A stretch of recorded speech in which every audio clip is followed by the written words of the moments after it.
憧れさ地球の歌は俺の歌俺の捨てきれぬふるさとさ友よ明日のない星としてもやはり守って戦うのだ命を捨てて俺は生きる命を捨てて俺は生きる And welcome to episode 66 of the RedLeafRetrocast. It's the anime edition.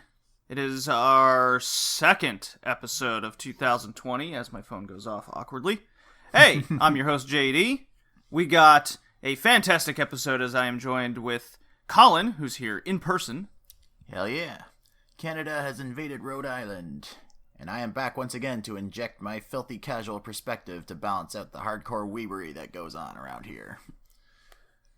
And we're also joined by Tori. You are indeed joined by me. And Hickey. Hello. Oh, man of many words. I am currently fighting my cat trying to get on the mic table. He's very mean. Lock him out of the room. Throw him out. Lock him out of the living room? I'd Yes. have to lock him in a room. Fair enough. That's a problem. I do not condone animal abuse. Says the Tori, the cat owner. Yes, I've never abused my cat. Oh my god, why did I have to say that? Colin, I'm going to have to get you to get that drop ready. So today we are talking about probably one of the coolest anime characters of all time, Captain Harlock. I can't wait. He's up there with Cobra, I would say. Maybe Golgo 13. Ooh. In the cool factor. Anybody have any disagreements with that statement? Not exactly, no. Not really. Okay. I think Good. he's more than, how can I say it? Without offending anyone who likes Harlock. Airhead? An airhead? Yeah, he just looks... He just looks cool at distance. That close as well. Come on, the guy is really cool. But like, whenever he talks, it's just like something really, really dumb that happens. Just like, yeah, just ram the ship. Just ram everything. He doesn't always seem to think things through. Yeah. It's kind of just like, well, I mean, you know. we understand that in the mind reading episode where he's just like, man, I really wish I had some alcohol right now. I'm like, okay, I see. Understandable. But let's leave that for the review. Let's leave the genocide and alcoholism for the review later. Absolutely. All right. So, besides space pirate Captain Harlock from the 70s, yes.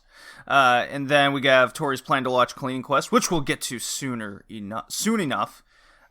Myself and Colin went to the movie theaters, not together. Wouldn't dare do such a thing.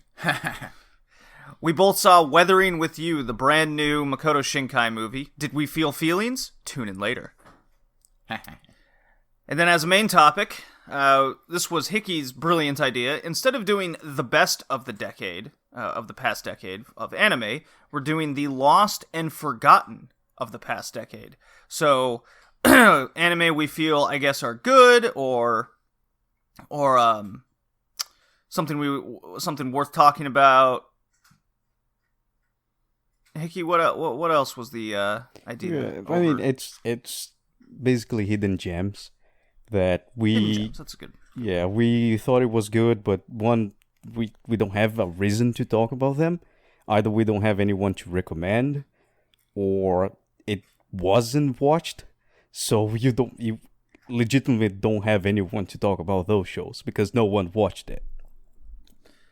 Yeah, I feel like we all had our own idea behind our picks. It's just a show that you wake up one day and remembers it, right? It's like, oh, that show was really cool. For some reason, I just remember it. And man, Yeah. I remember really enjoying it. You blink and you forget about it again. Those shows. I know there's someone Yeah. out there that really enjoys that show and treasures it up to this day. So, it's just a fun service for those guys, as we do here with the retro things. Yeah. So we all kind of had that idea behind our picks. I think we each came up with five shows. Tried Yep. to. Tried to. And then we get to Captain Harlock and his amazingness later. All right. Let's see. What has been going on? I'm way behind my anime. I've been trying to watch Blade of the Immortal on Amazon Prime, which I will say, it is everything I wanted out of the show. It's doing everything right as opposed to what Seven Seeds went through on Netflix. So that's my little update. What about you guys? Got anything worth discussing besides political briberies? No, not really. I've been working a lot because the judiciary recess will end Monday, and it's gonna be hell. So I had to just work a lot and get things through before the recess is over. I almost did it. Couldn't finish, but that's okay. I've done everything up to February 7th, so I might be good. I'm pretty sure I saw a bribe at work the other day, but let's keep that on the low key, not put that out into the public. That'd be silly, right? Yes. What about you, Colin? Things are slowing down at Air Canada? Yeah, the company I work for, our contract is ending with Air Canada because Air Canada wants their planes back. So there's been a lot of stuff happening behind the scenes on the executive level to try and find a new contract. And nothing's been pointed out to the rest of us in the company, so we got a lot of pilots leaving en masse. A lot of them to Air Canada itself because, hey, they've been flying Air Canada's planes all this time. So it makes Try and sense. speak a little louder. You're farther away from the mic than I am. Yeah. I'm so used to being up close to my own mic. Yeah, we're if the audio sounds a little weird between Colin and myself, it's because of the setup. I'm much closer to the microphone, and I speak louder generally. Yeah. Yeah, I'm more of a soft-spoken person, as it is. Well, get fired up, show more emotion.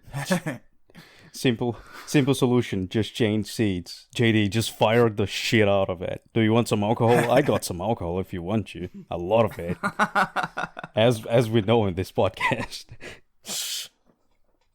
Give me a Jaeger bomb. Then I'll be truly fired up. A Jaeger bomb with a 5-hour energy drink on top of it. And then throw in some Everclear. Just see what happens. Keep the ambulance on standby. No. Live dangerously. No ambulance this time. This time. This time, yeah. You heard me. Yeah. Who knows what's gonna happen with my job, but whatever direction life takes me, I'm ready for it. I mean, my commute's long as it is, so I welcome no longer having to do that.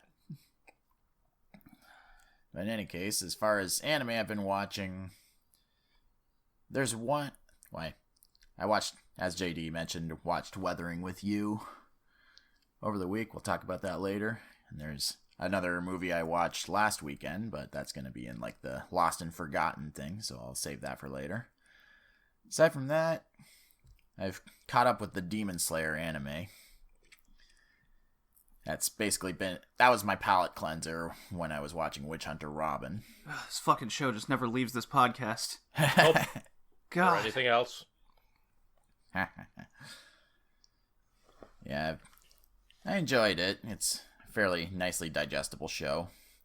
But, oh god, Zenitsu is easily one of the most annoying anime characters I have ever seen. Well, at least we agree on that. I mean, we have to put up with this guy the entire series onward. Yes. Yes. I'm serious when I... Spoilers, but I'm serious yes. when I say he is easily in my top 4 of the most annoying anime characters I've ever seen. And yet, for some reason, he is one of the most popular characters in Demon Slayer. Oh my god. I think we're finally falling out of the fandom. If I'm not mistaken, he was either, last time the Japanese fans ranked favorite characters, he was either number 1 or number 2. And that was not even Demon Slayer, that was in general. Oh my god. Holy What, fuck Jump? balls. Like the whole Yes. Jump? Yes, the whole thing. Ooh, we He need is incredibly beloved. we need a few more nukes, I guess. Then Whoa. Oh boy. I mean, World but War he's- III. the problem is he's beloved everywhere, as we know from no. Tori's video. Oh yeah. uh, I still get comments on that video. It's great. I love it. Stop bullying a fictional character. Oh, man. If I could steal his lunch money, I would. I It would generally kick have your a ass, pretty but high. yes. I generally have a pretty high tolerance for annoying characters, but this guy just completely destroys that threshold. I mean, he'd be tolerable if his little rants only went like maybe 10 or 20 seconds at a time, but they go for literal minutes. Each time he gets going, I just want to grab him by the back of his head and plow his face into the wall. Yeah, I mean, there's always that scene you could always go back and watch where Boar Guy is just kicking the shit out of him repeatedly. Yeah. And he's not fighting back because he's a little bitch. Yeah. Yeah. Anyways. Zenny Suicide, I still really like the animation. I like how the CG is incorporated into it because it blends really well. Mm-hmm. That's what you get when you avoid paying taxes. You can spend your money elsewhere. Oh boy. But yeah, I'll get to my other stuff later. How about you guys? Oh, I discovered that for some reason YouTube has a Portuguese dub of Kimi no Na wa, so I'll rent and watch with my friends. Oh? I don't know. I didn't even know there was a dub. Would have been better if it was a Portuguese dub of Your Rope, but yeah, I agree. Yeah. So yeah. Do you not remember Your Rope, hippie? Hippie. Hippie. I No, am I no didn't hippie. All right. Let's, Tori, no drop. Let's just get straight into your plan to watch Cleaning Quest. Yes, my plan to watch this. My plan to watch this Cleaning Quest, and at this point we have reached all the way up to L, and we've almost got up to where I am because I have been slacking on this quest. But yeah, so I watched a while ago a show called Locodol for short. Because How do you fuck the spell entire that? Title. Locodol. It's like local. Locodol. Yeah, it's like local Locodol. and idol combined into one. So Locodol. The full title is Futsu no Inshi Kose ga Locodol Yatemita. Basically, Look it up on your computer, Colin. basically, I can't it's reach an it. idol show by Studio Feel based on look a up. 4-koma manga. And it essentially... I'm not even going to bother reading the synopsis. The best way to say it, it's a idol show, like you expect an idol show to be, except rather than being a full-on idol production, it's about Locodolls, which are like small groups of people from like towns and whatnot, small towns that need revitalization, that need, advertising, commercialing, yada yada, trying to appeal to the rest of Japan and stuff like that. So they kind of hire these local idols, or technically, I say local idols, they're technically nothing when they start out, and then they make them into idols and try to gain some popularity that way and hopefully try to get some tourism their way, amongst other things. So it's essentially, it's idol life, but like way more shitty and way more unnecessary work, like cleaning windows on buildings and doing weird kind of side projects that normal people probably wouldn't do, or normal idols wouldn't do. So it's kind of funny. It's very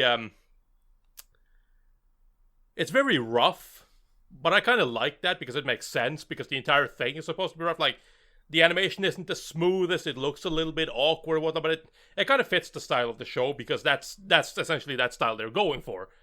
Like, there is no high production TV appearances. Everything is like really low budget. They're essentially working for the government, like, and volunteering for the government at that, so they don't even really get paid. Which kind of makes it nice at the end when they finally for the first time get paid. It's like it's almost nothing, but it's like, at least you feel like they've gone somewhere, because this is multiple seasons, and in first Sounds season, like slavery. yeah, and in the first season they don't really go all that far. What's our goal by the end of the anime? Let's pay them. Ooh. Well, their goal is to essentially get more popular, and by the end of season 1, they have appeared on national TV. I mean, that is something that a lot of people probably would have thought is kind of cool, until you realize the fact that getting on national TV is not that hard, as long as you get invited to something that is, or you appear in something that is going to be televised anyways. And even then, they got like 5 seconds on TV. Like, yay, we were on TV in all of Japan. Fantastic. Move on. It's also funny because, like, despite the fact that they are, that the Locodolls, Nanako and Yukari are 2 main characters, and they are the Locodolls, despite the fact that they were supposed to be like the selling point, that kind of quickly gets thrown out when we get another girl introduced called Yui, who is essentially playing a mascot, the mascot for the town, Nagarakawa, and yeah, essentially she ends up becoming the mascot ends up becoming kind of the main focus of the entire season 1, because that's the only thing people care about, because cute mascots are better than idols. At least that's what it seems like they think. So it's a very lighthearted show. It's very, like I said, it's very low production, not particularly great looking or anything like that, but it nails what it's trying.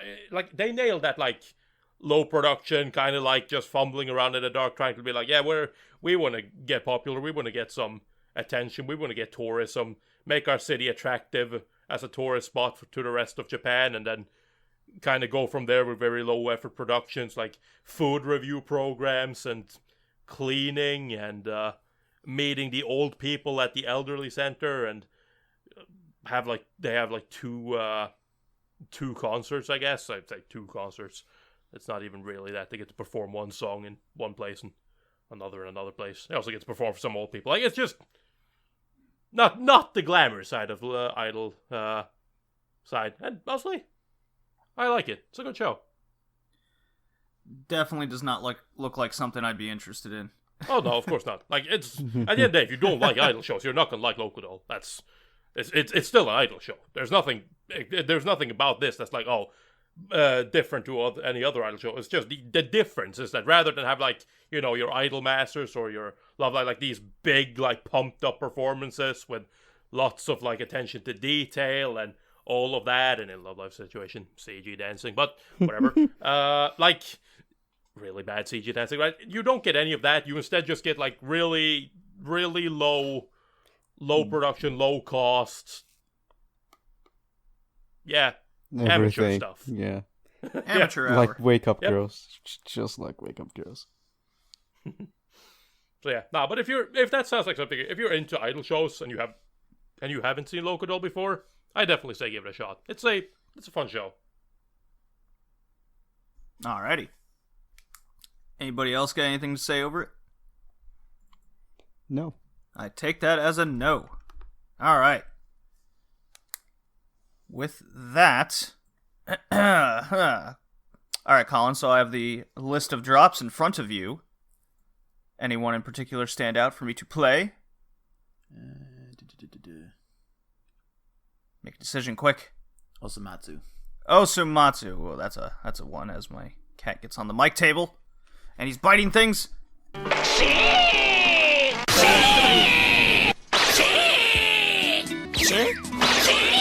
Yeah, that's a fun drop, wouldn't you say? Super fun. Super fun. Alright.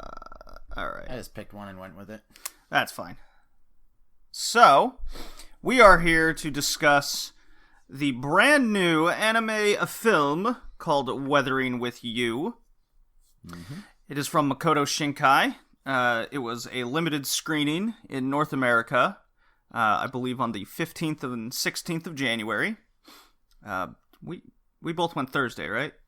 I went Wednesday. Okay, I went Thursday. I was busy bowling my ass off on Wednesday nights, as I do. Not bowling a perfect game a couple weeks ago. I don't know if you guys saw my $2.99 feat. I saw that. I did. I was like, oh man, that was so sad. Like that You see like 5 pins fly towards the one in the corner and doesn't hit it. He wobbles a little bit and stays like, oh, that's just sad. Anyways, so Weathering with You by Makoto Shinkai. It's the first film following Your Name, not to be confused with Your Rope, as Tori brought up earlier. The summary from Anime Planet is bad, much like all My Anime listed Anime Planet summaries, but here we go. The summer of his high school freshman year, Hodaka runs away from his remote island home to Tokyo, and quickly finds himself pushed to his financial and personal limits. The weather is unusually gloom and raining every day, as if to suggest his future. He lives his days in isolation, but finally finds work as a writer for a mysterious occult magazine. Then one day, Hodaka meets Hina on a busy street corner. This bright and strong-willed girl possesses a strange and wonderful ability, the power to stop the rain and clear the sky. Okay, so it wasn't that bad, but it definitely missed a couple things, such as he actually, when he's broke and homeless, going about Tokyo, he like sleeps three nights in a row in a McDonald's. And that's where he first sees Hina, because she gives him a burger, because she notices him, right? And then beforehand, as he's on his way to Tokyo, he's escaping the island, he's on a ferry, and a big storm happens. And they never really address why he went out on the boat. This is right at the start of the movie. So it's about to rain, and he goes out on the ship deck as it's just pouring rain, tsunami style, and he looks like he enjoys the weather, right? But that's the only time we ever see it like that. See his emotion. I thought they'd play more into that as the movie went on. Yeah, maybe that's just him enjoying his newfound freedom. Yeah, you could look at it that way easily. So yeah, big storm happens, and he's about to fall off the deck, and a dude saves his life, buys him a beer, buys him food, and then he gives Hodaka his business card, and on his last whim, because he can't seem to get a job because he's only 16, no student ID. I think he even applies at the Yakuza at one point, yeah, which is kind of funny. He makes his way there to this guy, and he just immediately gives him a job, place to live, food, so it all works out. They do explain it later in the movie. And as he's writing for him, essentially doing a lot of the work, that's when he meets Hina again, and one thing leads into another, and the movie goes from there. So that's all your setup. Also, Hina can pray for sunshine. That's pretty much the crux of the movie. Yeah, because it rains constantly in Tokyo. There's some mythology into it with weather maidens. The story is immediately it does. I think this was written more complete and made more sense in the grand scheme of things than Your Name, if I'm to compare directly with the other Shinkai movie that a lot of people know of. What do you think of that? I can see where you're coming from on that. Me personally, I thought they were sort of equally tightly written. But I still like Your Name better. Maybe it's just we have somewhat different feelings on the ending. I mean, you're happy about it. I'm kind of torn. But I won't spoil the ending. No, we'll make sure to not keep this spoiler free, because a lot of people do want to watch it. Yeah. But there is a nice Easter egg in there. Yeah, there's a few of them actually that you caught, and the movie makes it very clear it's like a cameo and an Easter eggs, because it really puts the camera hard on them. So pay attention to that kind of stuff. And I was like, why are we looking at this character? And why does she look familiar? And then you go, oh, it was that person. Like, oh, okay. Makes sense. Yeah, the animation was fantastic, as to be expected. There was a lot of different camera views and camera movements and CGI techniques being used that I don't think I've ever seen before. Ah, yeah. Yeah. It made it feel a lot more realistic. Yeah, and there was a lot of focus on making the rain look real. Because there's a lot of rain in this movie. Oh, yeah. The rain matches the mood of the movies at times. It downpours when certain emotions are hitting the movie. It elevates it. It reminded me a lot of how After the Rain, that anime utilized, well, the rain to be an important crux of the anime itself. And this one, I mean, the whole movie is based upon the rain in the first place. And the willing and emotion to clear it up, and it comes back. Heavy emotional points, the rain gets harder. There's a lot of that in the movie. I think it did it very well. Yeah. And because it's Shinkai, I'll make this joke immediately. It's like the entire movie was made with a lens flare. Like, constantly. I was kind of laughing during it. Because it's like, okay, is this when the next lens flare is Yep. Oh, here's a 360-degree camera view of said lens flare as the sun comes shining down. So basically, he's the J.J. Abrams of anime. Yeah, he's got his own shtick, his own big focal point. It's almost like his signature in each movie. You know it's a Shinkai movie because there's many, many lens flares. Yeah, at my screening, and at JD's too, but he left before it, as he told me last night. There was at the end of the screening, there was an interview with Makoto Shinkai. And I found out an interesting little factoid from it, that when Studio Ghibli's production team disbanded, a lot of them were looking for work, and they found work at Shinkai's production company. And thus, they were a big part of the team that made Your Name. So I thought that was interesting. Also, there is a ton of product placement in Weathering With You. It's like McDonald's, Seiko watches, Apple, Pepsi, you name it. I couldn't remember them all. Oh yeah, it was filled with them, but it wasn't. It felt normal because it just tied into like, oh, they're just buying a Seiko watch, or this guy has an iPhone, right? Yeah, it should feel normal. That's one of those things with a lot of Shinkai works, is that he is very interested in kind of keeping that like realistic feel.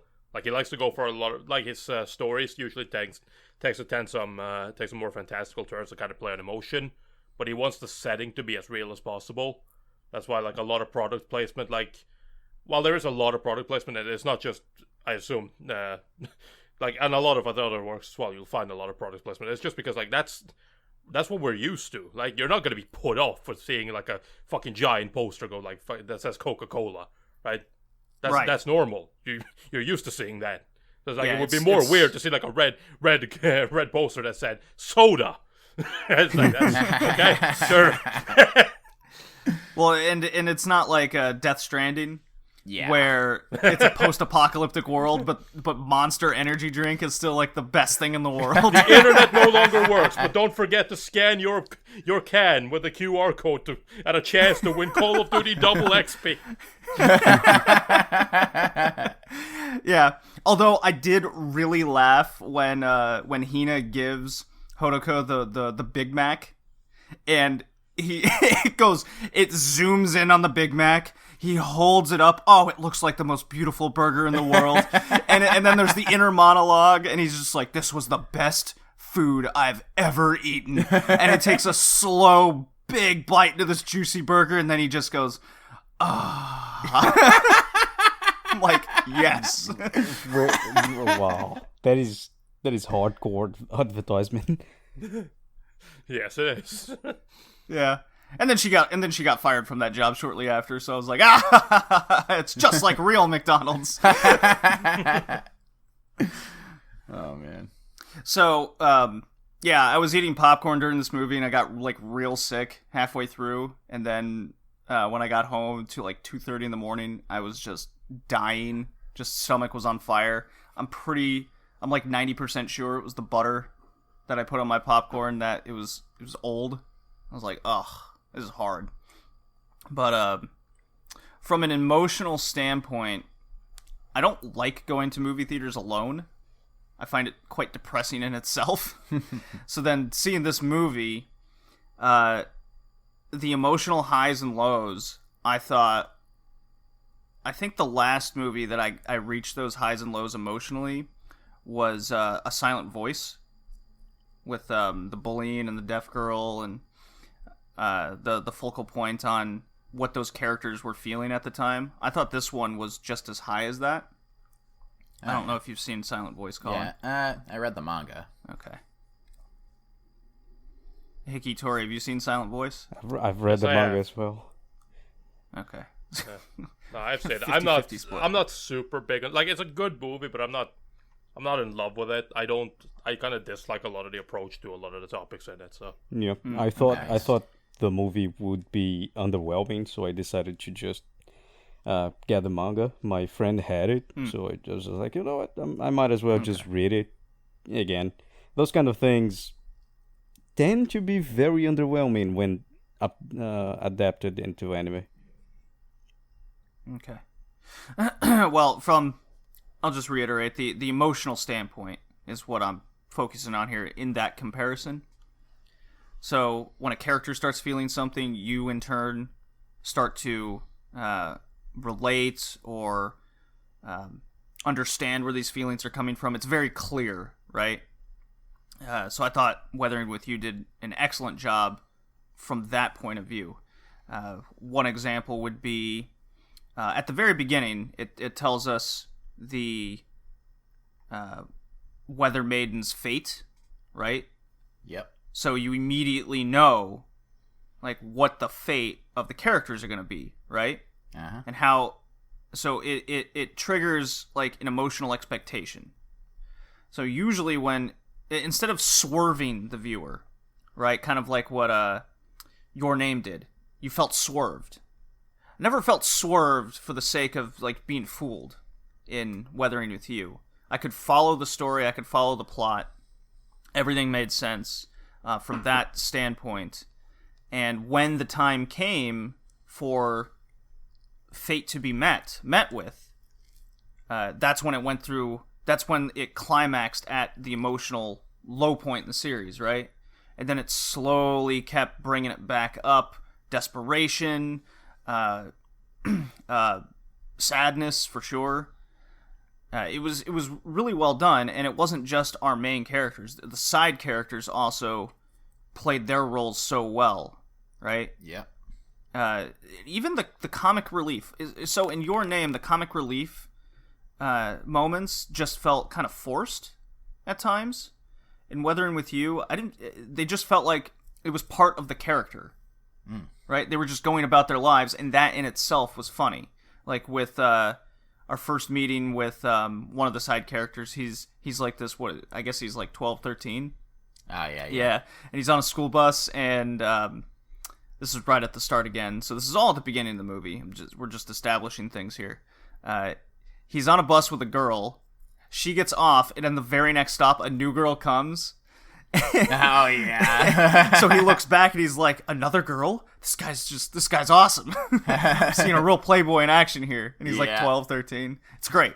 And no character in Weathering with You feels wasted. Right? Everyone has a point to it. So every character that you learn a name or the camera's on them for a while, they have that role through the movie in the story being played out. It's great. I love it. I highly recommend it, for sure. Yeah, it's worth a watch. Yeah, it's fun. Damn. I might have to watch it again a few months down the line after I've had time to really absorb it. But yeah, it's a good movie. Like I said, I don't like it as much as Your Name, but it's still worth a watch. So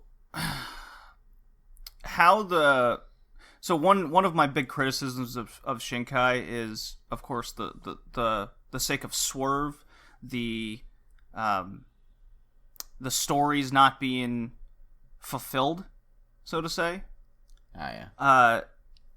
This one, yeah, it has a lot of the Japanese culture, which irritates Western fan bases, I feel, you know? I have a question. Okay. Whenever I watch a Shinkai movie, at some point I just scream, "God damn you, Shinkai!" Did that happen? I don't think it did this time. Wow, that's not a Shinkai movie. Okay, cool. Yeah, it's like he's learned from his mistakes. No, right? It's not a mistake. He's the thing. Like if Kimi no Na wa, there's a bunch of moments you just want to punch him, like fly to Japan. What from reaching such an emotional level? Just doing douchebag things. It's like, oh, look at them, they're gonna get together. Oh, they're not. Oh, wait. Oh, the 5 centimeter per second. Yeah, thing. the 5 centimeters. Yeah, no, this one doesn't do that. Okay. Because every story he does, he do that shenanigan, and it really irritates me in a good way. I love it. In a good way. I love it. It's not a bad thing. It's just like, God damn you, Shinkai, stop playing with my heart. Are we gonna do it again? Are we gonna do it? Nah. Yeah, and then it's like, oh, so they're together. Oh no, she just went away. Oh, she's back. Oh no, she's just going away. Oh no, wait, she's back. That's for real now. No, she's dead. It's like, Shinkai. I really want to punch you. No, this one's very much more complete about it. There are some things at the end that gaps are left unfulfilled, but they're not. Movie? No way. Well, they're not like major things that put a big negative on the movie's finish. You know, not unlike what 5 centimeters per second did. That was probably the most egregious thing he's done in a movie, I think, with the whole "goddamn you Shinkai" thing. Well, that was the point. Right, that was the whole point to it. But yeah, no, yeah. What I like about Shinkai, this in general, like, comes to, like you say, there are still stuff like left, kind of sort of unfinished, but I kind of like that because at the end of the day, you can write a story too tightly, in my opinion. And there is something like, I feel like when a movie or a series, for that matter, kind of spends the final, like, trying to tie up, like, every single loose end, and I don't necessarily just mean, like plot things, but, like, even the smallest is like, well, this character, he was gone for 5 minutes. Where was he? Oh, well, he was over at the store again. Like, I don't care. I don't need to know this. That's the sort of stuff I had. I like Shinkai, like, because a lot of his shows are more emotional. It kind of allows a lot of the stuff to kind of hang, like, you don't really need to know exactly what happened here. You just need to kind of get what the end result is. Like, you don't need a full breakdown of everything that has happened to every character and what they were doing at any given second of the movie. Well, the interesting thing that happens at the end with just from characters kind of being fleshed out is, instead of like exposition or it being dragged out, there's almost like a rundown with the main character as the focus, and he just meets with them all, and the conversations looped together with him meeting these characters, and because of the setting and where they all are, you, the viewer, just go, oh, that must have been what's been happening this whole time. So it all makes that, from that standpoint, that's great. There's just certain nitpicks where you go, well, did this happen? Well, I guess I could assume, email was done instead of this, right? Because I don't know how many anime we've seen where it's like, so much time has passed and we just haven't seen or spoken to each other, but we're still madly in love. And you just go, middle finger, yeah, right. Remember that time in the first year of middle school where you picked up my eraser? Yeah, I've been in love with you since then. Yeah, exactly. If anyone recognized that anime. No one. So, never mind then. That could be anything, Hickey. That's Koito also. Okay. Anyways, yeah, I highly recommend Weathering with You. It definitely made me it made me kind of realize the life of isolation I live. I don't know how it got me to that emotional point. So, good job on Weathering with You for making me feel feelings. That's obviously the goal, is to get you to those highs and lows. And I think from what this movie's goal was, it hit everything it needed to do. Yeah, very good. Highly recommend. If you liked Your Name, you will like this movie. I don't think you'll come out of it being like that movie was shit, or No.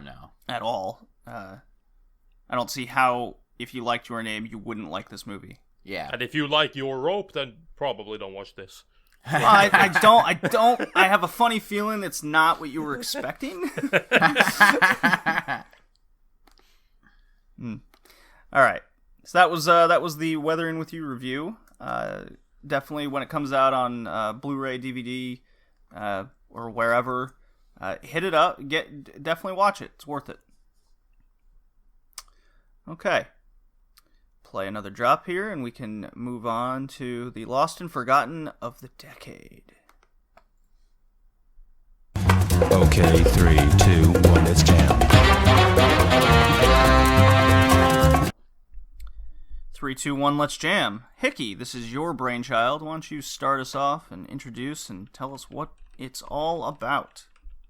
Well, sure, although I already explained, but I'll do it again. Basically, the decade is over.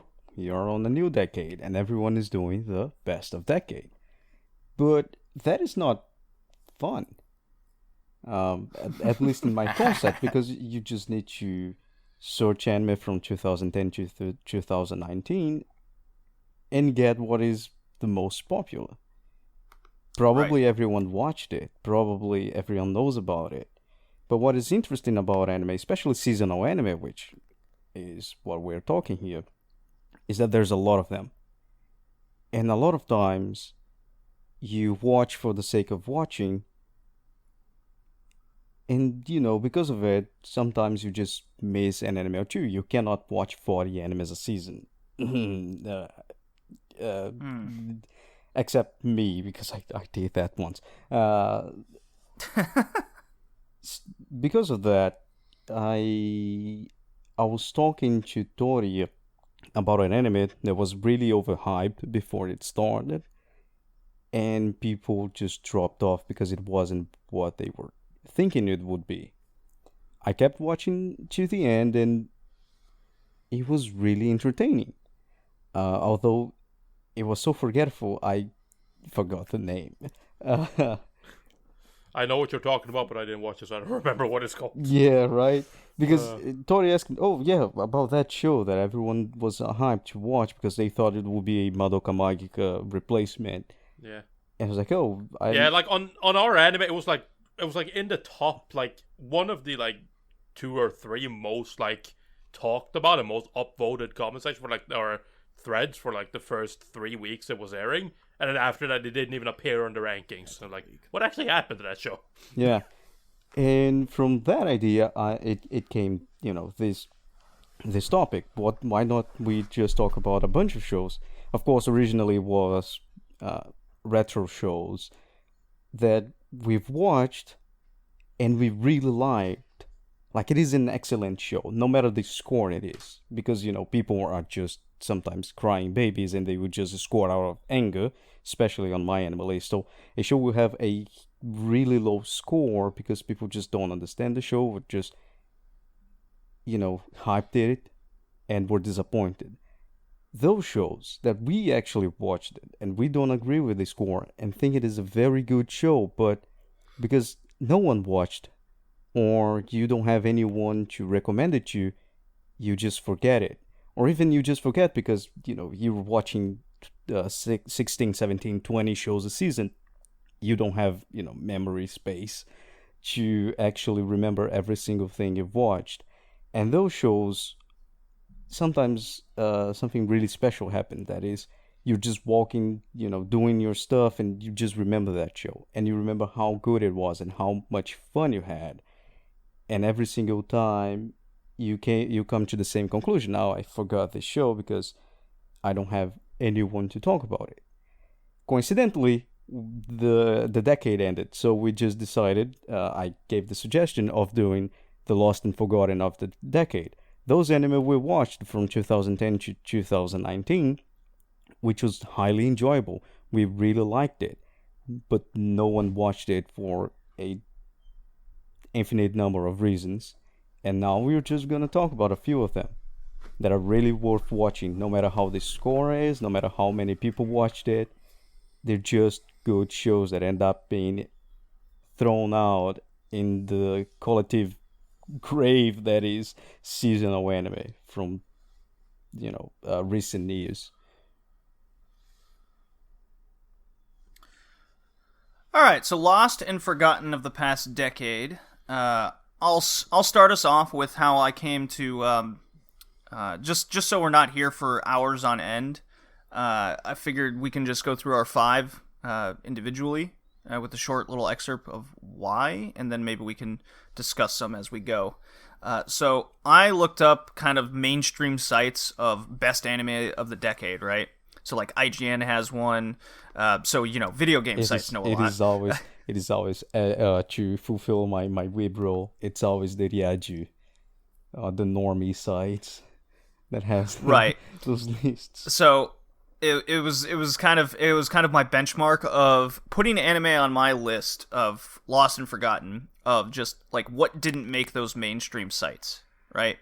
Yeah. So, and then also anime I scored pretty high. So like 8 out of 10 or higher, basically. You gave a high score, but you don't remember why, and you don't remember the anime at all. That happened a few times. I remember the anime well. Well, yeah, but like it's not something that you're just like, oh yeah, of course, I think about it every day. Okay, no, definitely. You saw the score, you saw the anime, was like, oh yeah, yes, I remember that. Exactly. So IGN, Anime Planet, etc. So many the YouTubers first one on my list, any mainstream site out there that put best anime of the decade, these did not make their lists. And a couple of these could be like, what? But anyways, number 1 is, this isn't any particular order, it's just I'm going from oldest to most recent, basically. 2011, See the Money of Soul and Possibility Control. An anime about economics, and it's been so long, like 2011. Oh, it's been a while. Yeah, I even have this on Blu-ray. It's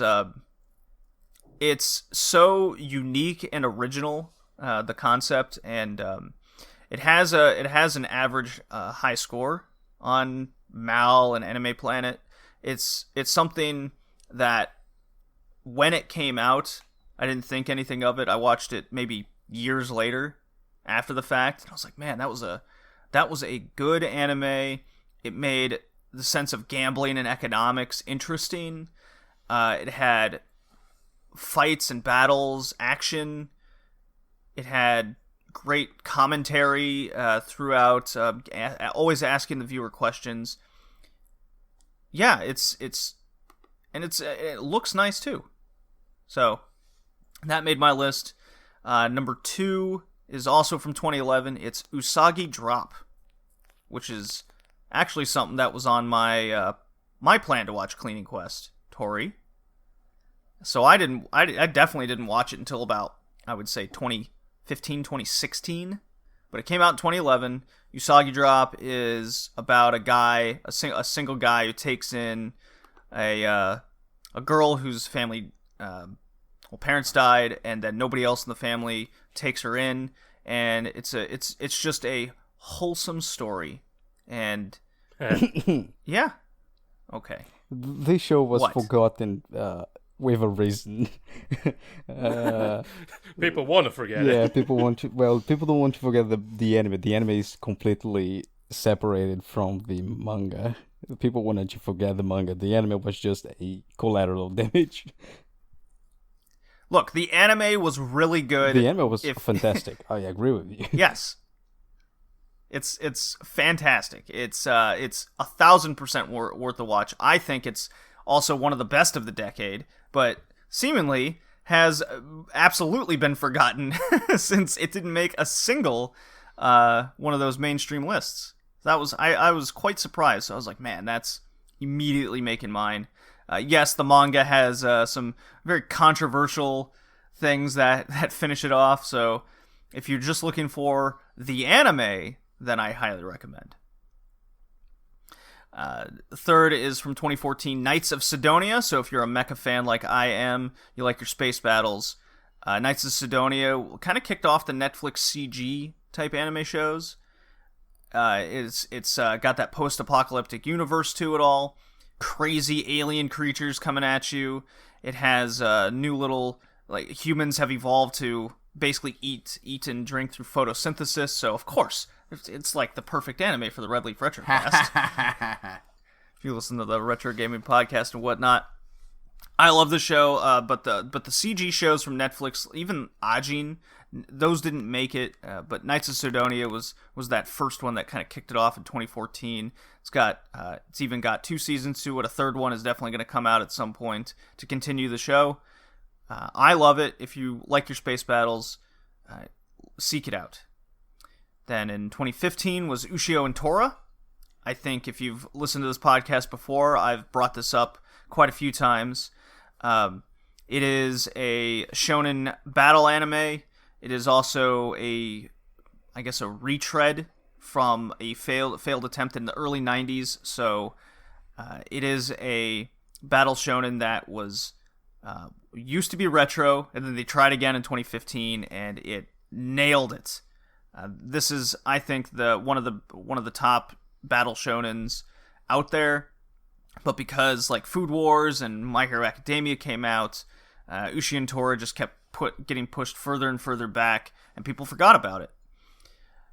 So if you are looking for another battle type anime, then this should be at the top of your list to seek out and watch. And then finally, 2016 is 91 Days Mafia Prohibition era show. Need I say more? This got outstanding reviews, critically acclaimed, and yet seemingly after the season it came out in, nobody brought it up ever again. Because it's really not that good. It is that good, Tori. You shut your face hole. No, it isn't. So if you like mafia type stuff, if you like Godfather, the anime, without like horse heads getting put in people's beds, but there is some crazy stuff this anime gets put into.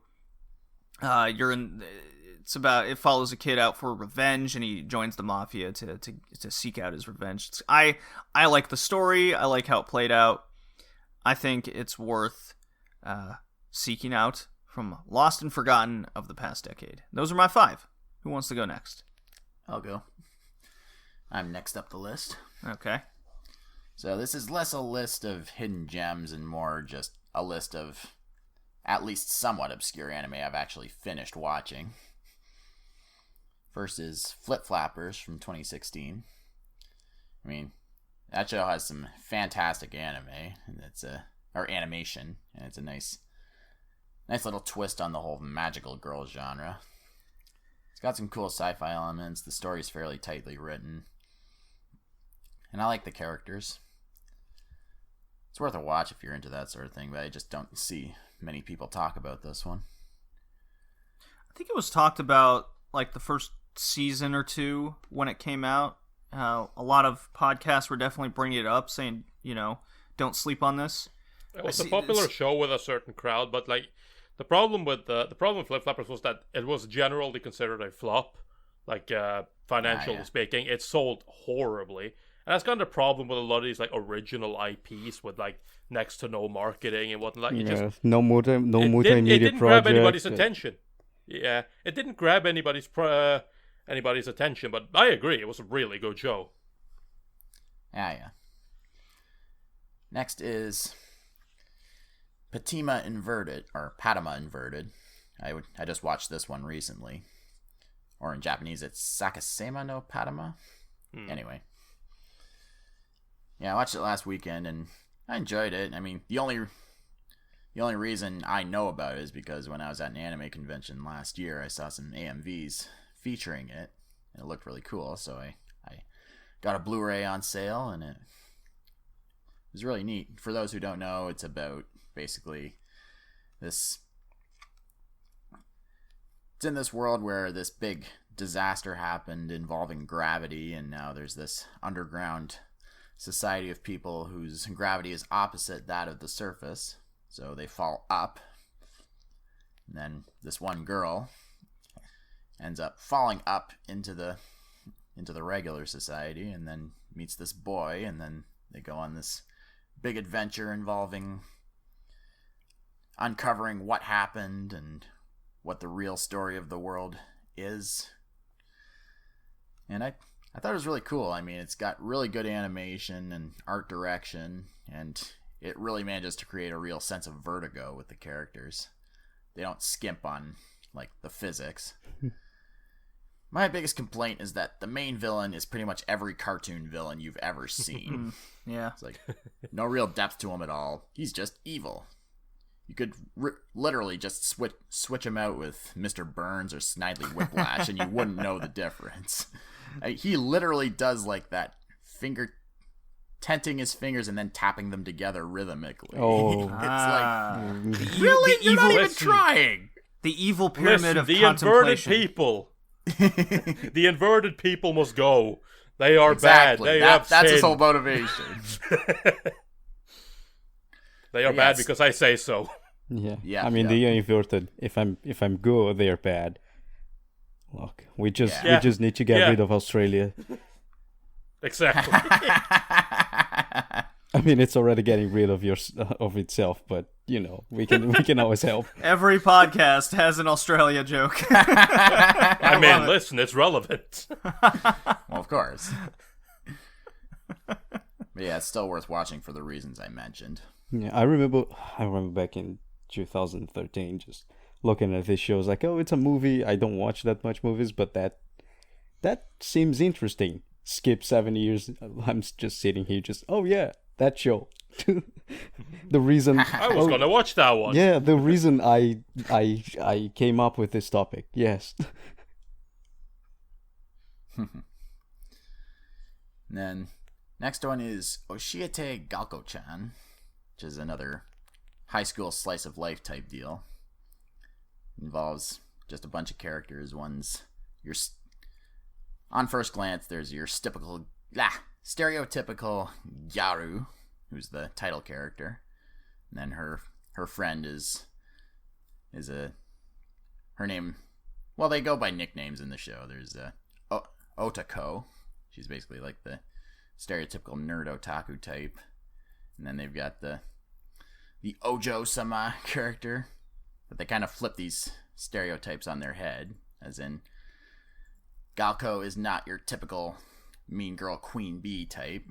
She's actually very, very generous, very compassionate to other people. And then Otako is sort of the snarky judgmental type. And then the Ojo-sama character, she's actually a real moron. So that leads to quite a bit of comedy. But the characters work off each other really well, and it's just a really fun watch. And then next is GJ Club.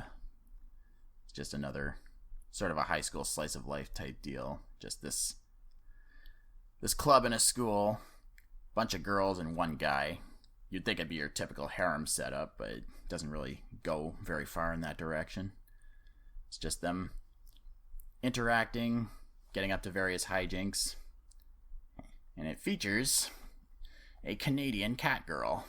Ooh. I mean, she's not a cat girl in the strictest sense of the word. I know now why you like it. It's just her personality hair pokes out with the the personality, very affectionate and sleepy. I remember this show.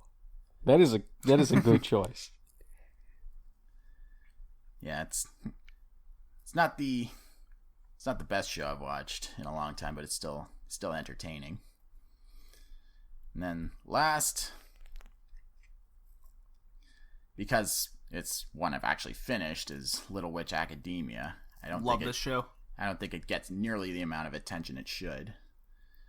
Just one of Trigger's best works, essentially Harry Potter, but in a world where people are aware of magic and just plain don't care. As in, it's just going obsolete. But it's a lot of fun to watch. I mean, heck, you see a full-size dragon becoming a stock trader just for a living. Thought that was a fun idea. I adore Little Witch Academia. It was one of my favorite of that year. Oh hell yeah! I think it's probably is Trigger's best work. Actually, I think it's better than Kill la Kill, and especially better than Darling in the Shit. Yeah, I think Darling in the Franxx is what Darling in the Shit. And as an honorable mention, I want to say Chio's School Road.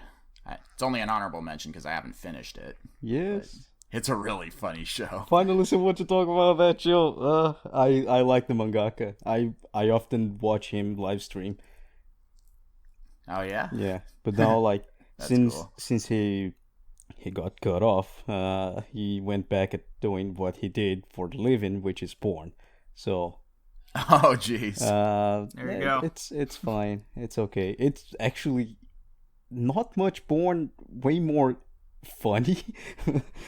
Yeah, so like that's why I like it. It's very comedy. It just makes you laugh. It's just ero comedy. Yeah. All right, who's next? Hickey or Tori? Oh, Hickey, we can just go up the I'll list. go next. All right, so I'll do in the order I just.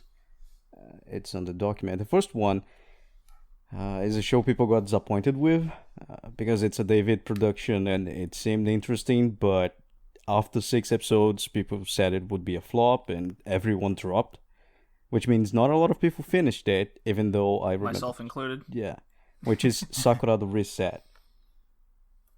They show, the beginning of the show, there's a lot of problems. They show tells a story about this city called Sakurada, or Sagrada, which is sacred in Portuguese. It's a city where everyone has a type of power, and if you leave the city, you forget about everything that happened in that city. So you follow the main character, which is K, and his power is remembering everything. So together with a girl called Misora or Haruki, which power is reset the time 2 days, so she resets the city 2 days. They start solving some problems for the bureau, which is kind of the people that administrate the city and try to hide the fact people have powers in that city.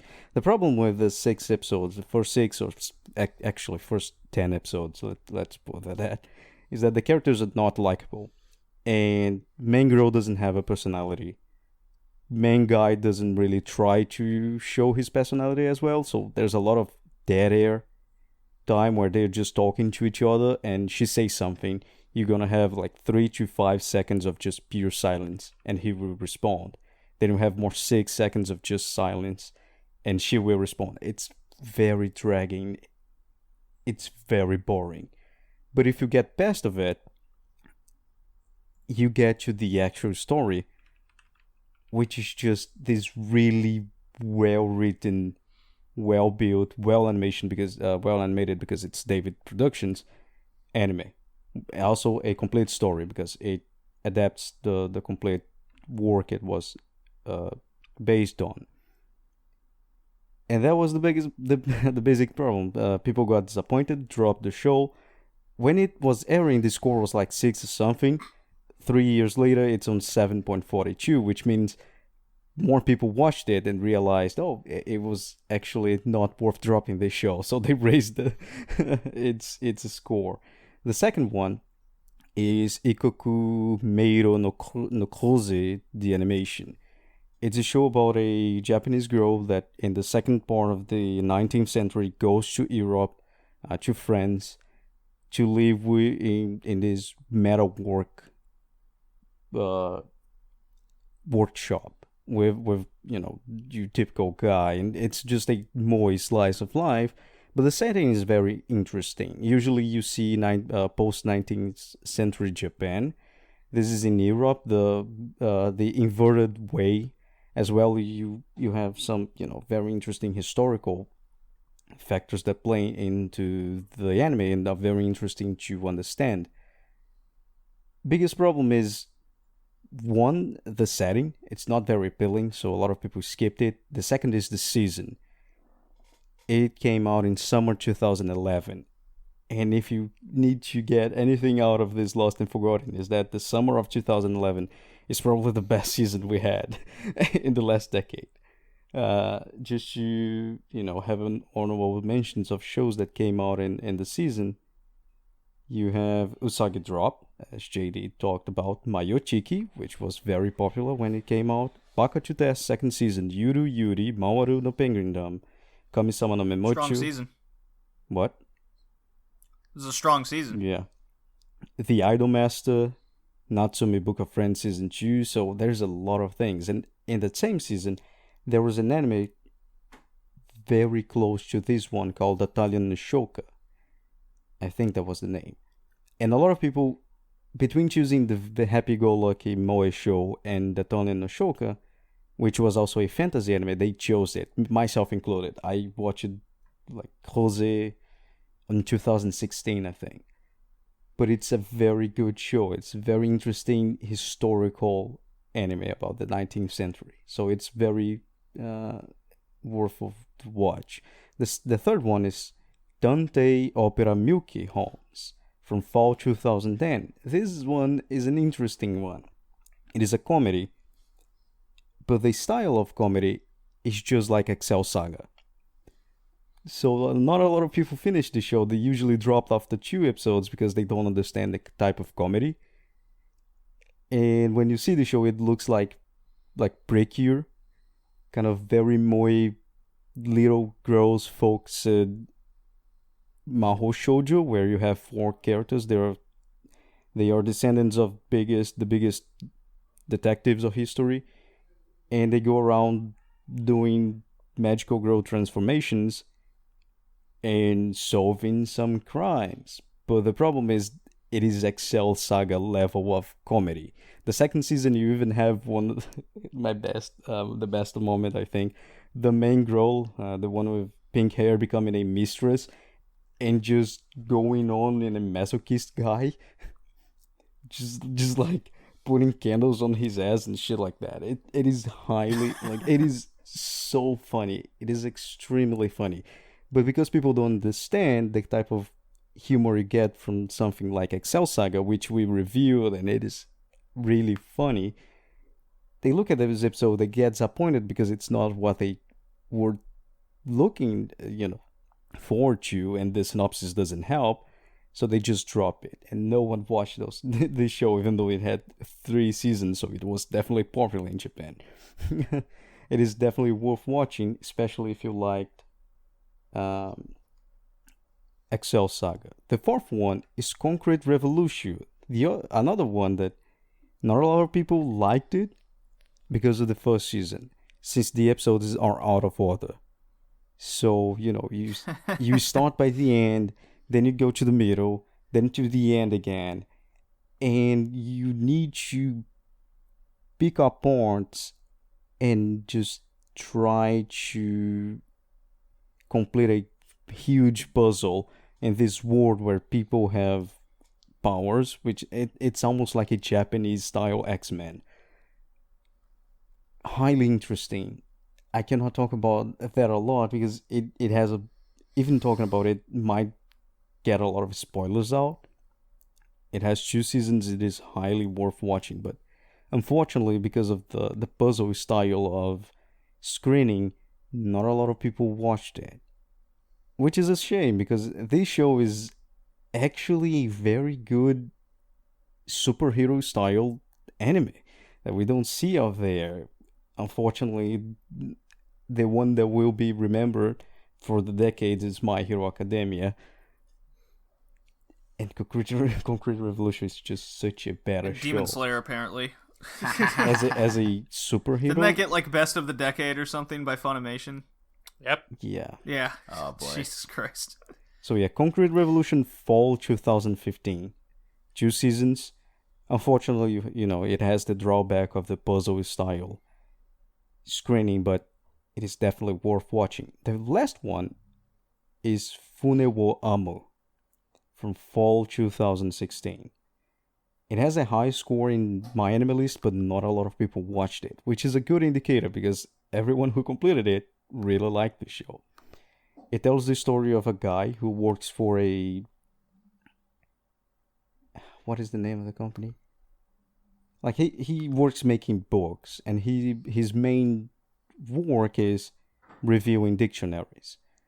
So it is essentially a true blood slice of life where you just follow this guy in his 30s or middle 30s trying to compile a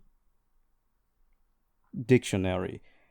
In the first episode, he also get this love at first sight with a woman that moved in the apartment complex he lives in. He goes crazy, confess, she says okay, so you also have that really mature romance in the background. It is a very nice and relaxing, slow story of a true blood slice of life. But not only it's not very appealing for modern anime fans, but also no streaming service pick it up. So when it aired in 2016, it wasn't available. Quickly forgotten about. Yeah, it wasn't available to anyone in the West. So you had to go to Nya and remember each day of the week it was coming out. If you missed an episode because it's so slow, it might not be reasonable to keep going. You have other things to do instead of remembering this one little show that really hardly will be remembered by anyone, but it is really good, especially now you have access to everything. So should be a fun watch. Go, Tori, go. All right. Tori, finishing it out. All right. Yeah. Okay, so now then we are ready for my 5, which, up first... The worst 5, not the best host. No, fuck you, the best ones. So first one, I had to once again, just like always, highlight Uchoten Kasoku, aka The Eccentric Family, which is a show by PA Works, consisting of 2 seasons that essentially tells the story of a... So underrated, it got second place in the most underrated. Yeah. Okay, it's essentially it's a sort of slice of life show following the Shimogamo family, which are a family of tanuki living in Kyoto. But these tanuki are special. They're capable of turning into humans, or pretty much whatever they can imagine. So essentially, they walk among regular people as regular people, but they are really tanuki. We're also living in a world where there are Tengu, for example. There are Oni. It's very, very Japanese fantasy type of story, and it's so good. I absolutely adore it. Mostly because we follow Yasaburo.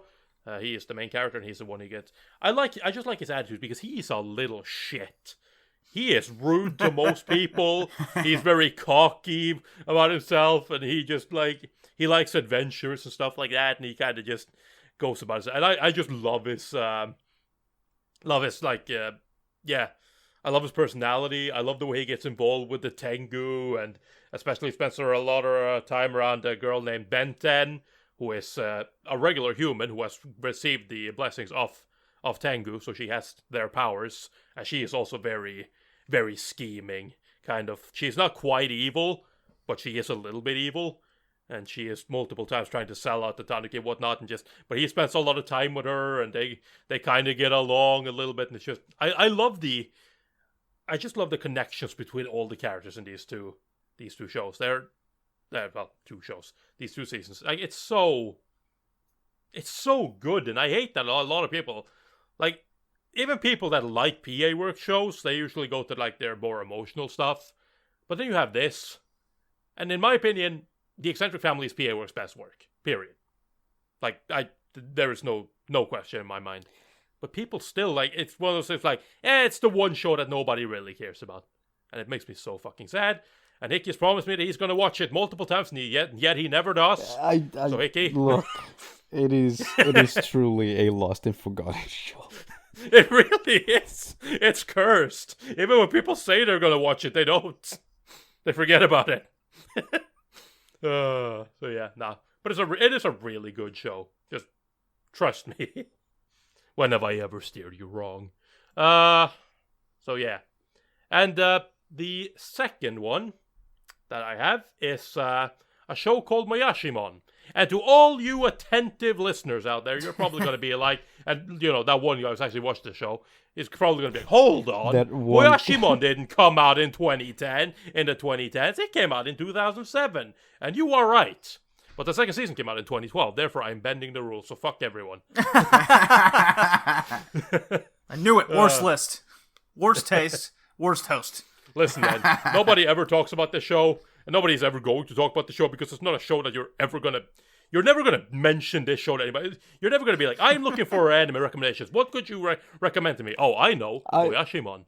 Yeah. Why would you ever... Season 2 specifically, according to you. I'm thinking, I want a show about people working in farms with micros and other things. Like, oh, Silver Spoon. I was like, yeah, but like something older than Silver Spoon. Oh, I know one for you. Norin. Yeah, that one. Thanks. Yeah. It's like, Moyashimon would never come to mind. Moyashimon doesn't even have moe farming. Like, it's... The best way I can describe Moyashimon to people that don't know, if you know cells at work, it's like that, but for agriculture and sake brewing. So essentially, our main character is a boy called Tadayusu. I say boy, he's actually a college student. He just doesn't look like it, so I keep forgetting. He's enrolling in an agricultural school, Tadayusu Sawaki. He's enrolled in a... He and his friend Kei, they enroll in a agriculture school. And Tadayusu, he has a special ability. He can see microbes.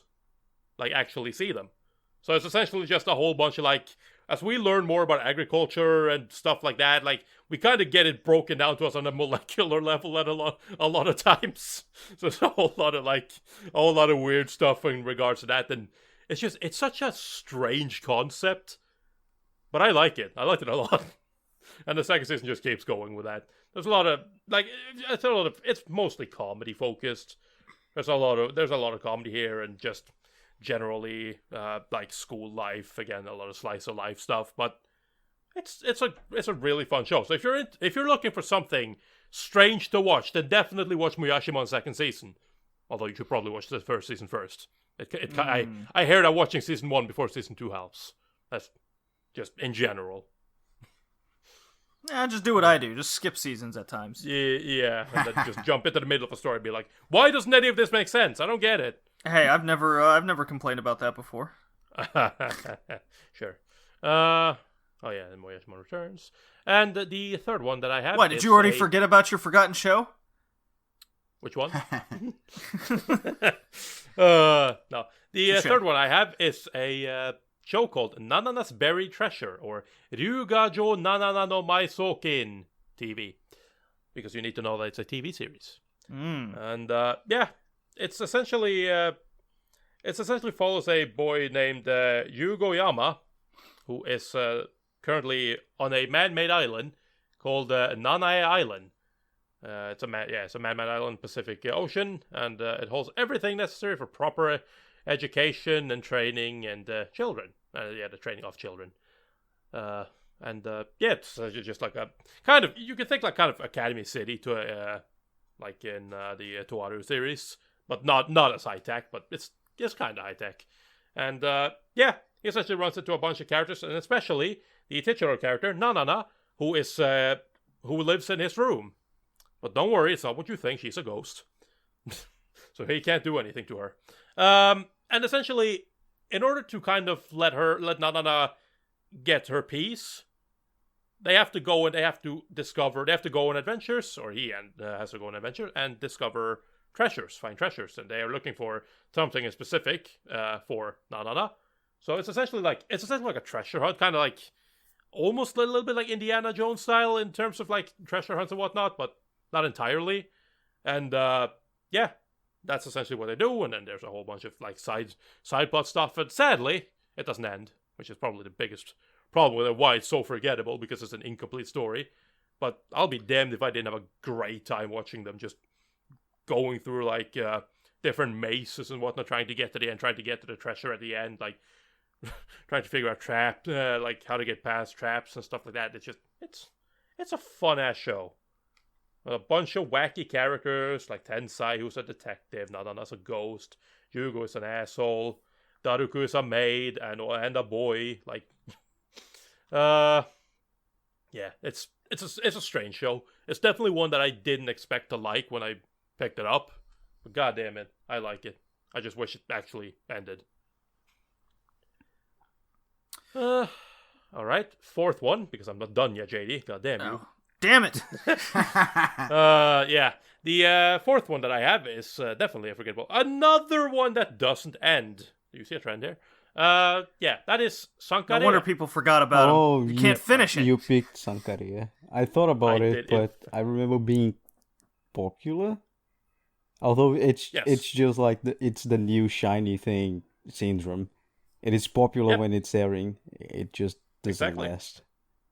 That was essentially my thought behind it. I was like, people loved Sankarea back in the day, but I literally, since it ended, people just kind of stopped caring about it. Like, it was what year did that come out in?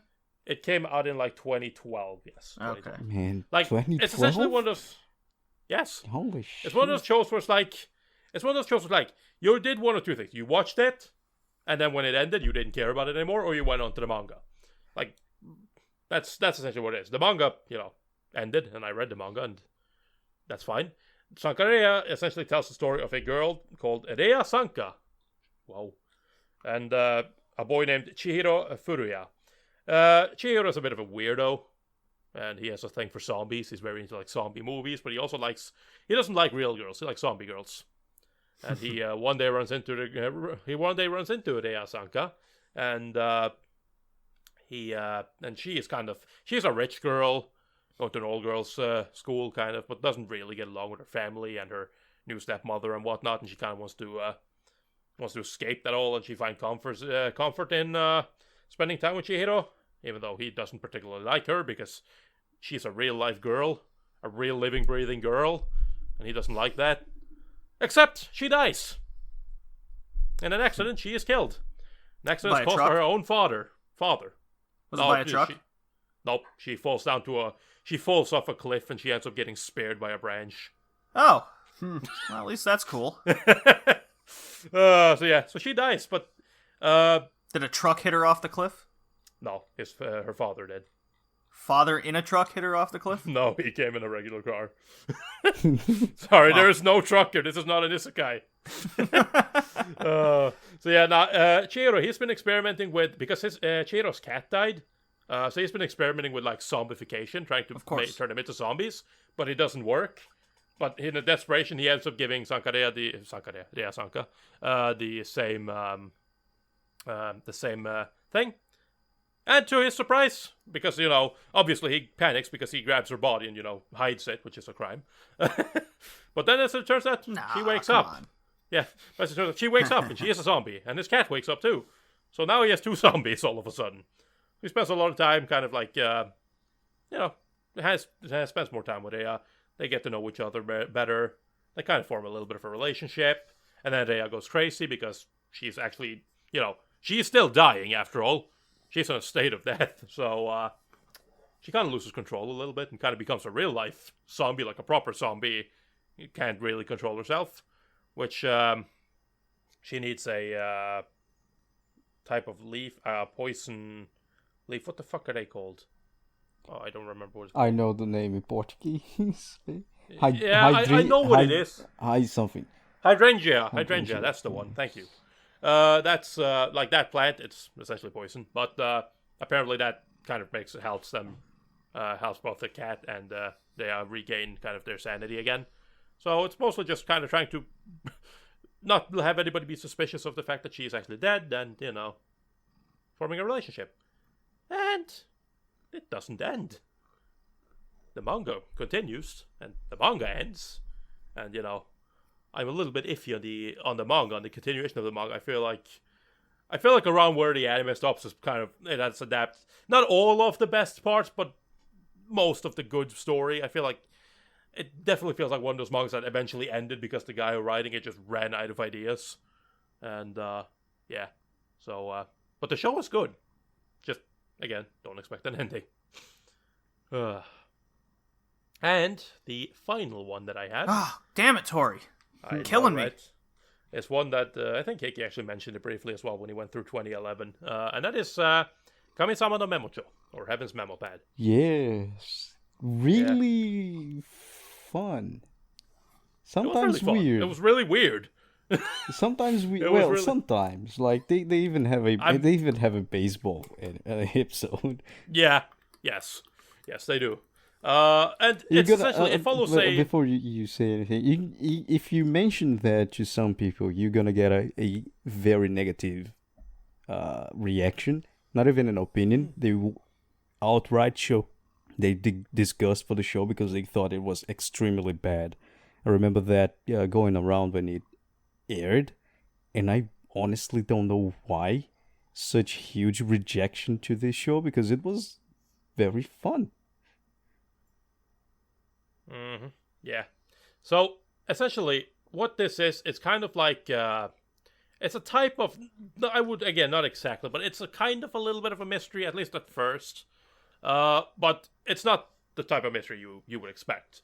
Essentially, we are greeted to a boy named Narumi Fujishima, who is not your typical average high school student. Because, every anime needs to start with that line. But yeah, essentially he ends up getting involved with a girl named Alice. I would like a line that says, "This is an above-average student." Yeah, like what a B-level character. Let's focus on that guy. Mm-hmm. But he ends up running into a girl named Alice, who is a NEET, someone who's not employed, or educated, or in training. And she is essentially she is a shut-in as well. So she kind of spends her time in her little room with her computers, and she runs a group of people. Let's see here. I don't remember what they're called. Yeah, essentially a detective group. And Jesus Christ, it's been so long that I'm even forgetting the plot of this show. That's look at that. Basically, she goes around. People think she's a great detective.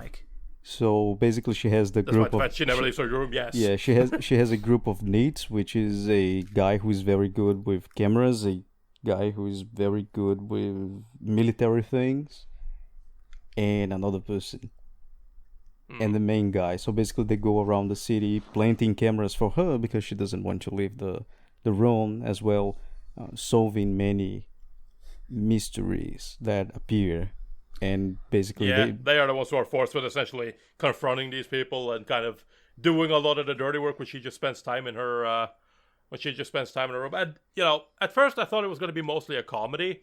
I wasn't until it got dark, until the first kind of like major case when they start to involve like drugs and suicide and shit like that, and I'm just like, okay, I see. It was not what I thought it was going to be, and then after that they kind of let up on that as well. So it's one of those like the whole mood of it is it's a little bit weird. It swings a little bit, like it's more lighthearted, and then it's more dark, and then it goes back to being more lighthearted again, and the premise wise, just based on the key art as well, like that I'm looking at here, the fact that it's just a little lolly girl in her room with a bunch of teddy bears and computers. It didn't seem like something I was going to enjoy, but to my surprise, I actually enjoyed it a lot. Again, it's super forgettable, as evidenced by the fact that I'm even struggling to remember the plot. I just remember stuff, but I don't remember I don't remember the exact point of everything. But hey, trust me, it's a good show. Oh my god. All right, now I'm done. Finally done. Yeah, okay. Oh yeah, finally, JD. I did 5 just like everyone else. I can't believe I took so much time. Just went on and on and on. I thought you were only going to do one show. God.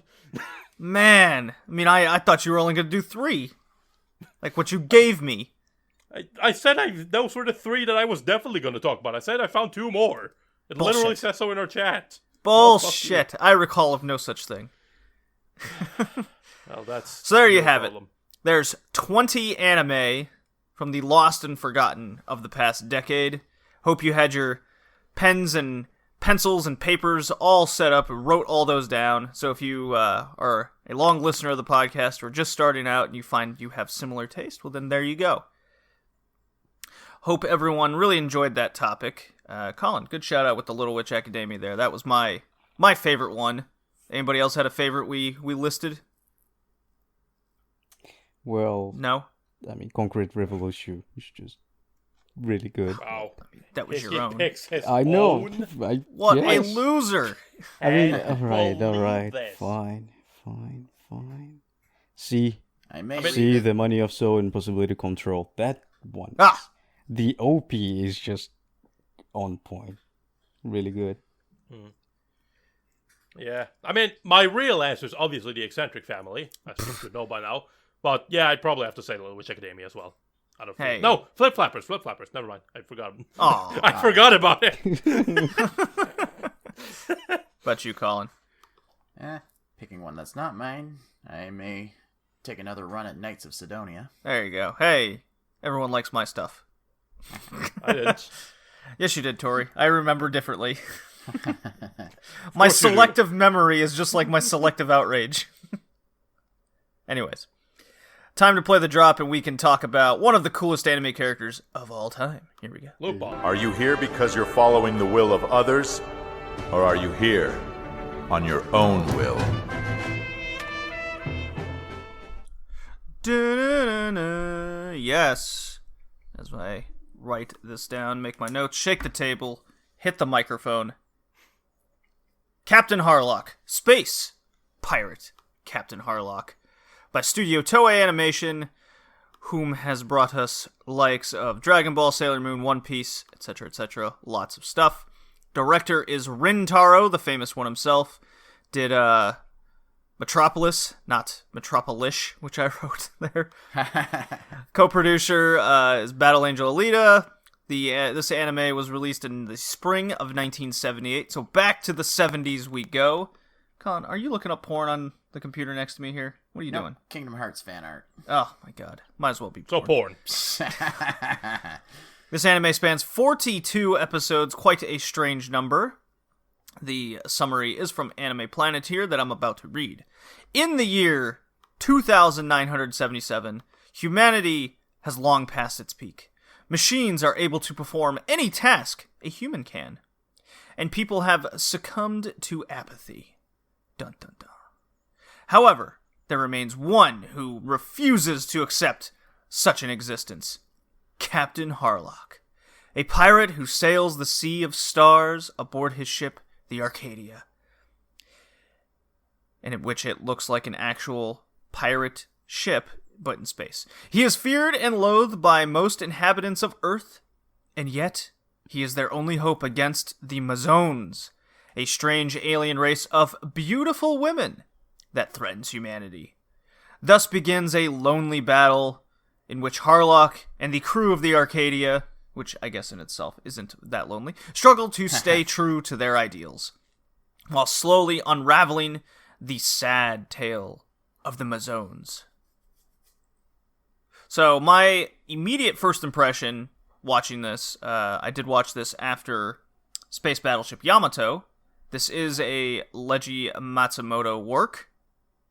Uh-huh. And they are very paralleled to each other. No, really? Shocking. I know, Tori, but you're gonna have to remain seated. As you will also come to find out that the female cast is also very similar to each other. It's almost like the exact characters were copy and pasted. Tori, please remain seated. I don't want to have to repeat myself here. Okay. And then, shockingly, many comic relief characters that look absolutely ridiculous. Hickey, you're going to have to stay seated now. I can't believe you got up like that. Oh no, I'm seated. Don't worry about it. Okay, thank you, Hickey. It's Appreciate- Leiji I appreciate Matsumoto. it. I won't stand up. This is Leiji Matsumoto 101 with storytelling, cool. Convenience. Yeah, excuse me. Plot convenience. Plot convenience is Everything you very expect appropriate. from him. Since we're talking about Leiji Matsumoto, I want to point out he also designed an actual ferry boat.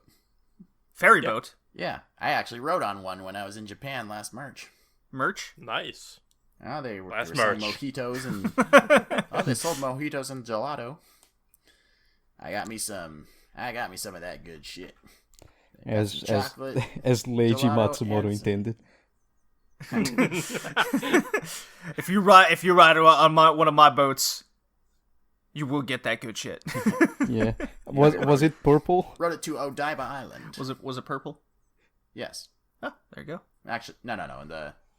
The windows were green, and then the No, frame was I'm silver. not talking about the alcohol. Sort of like a hovercraft. Just like Was the Harlock. alcohol purple?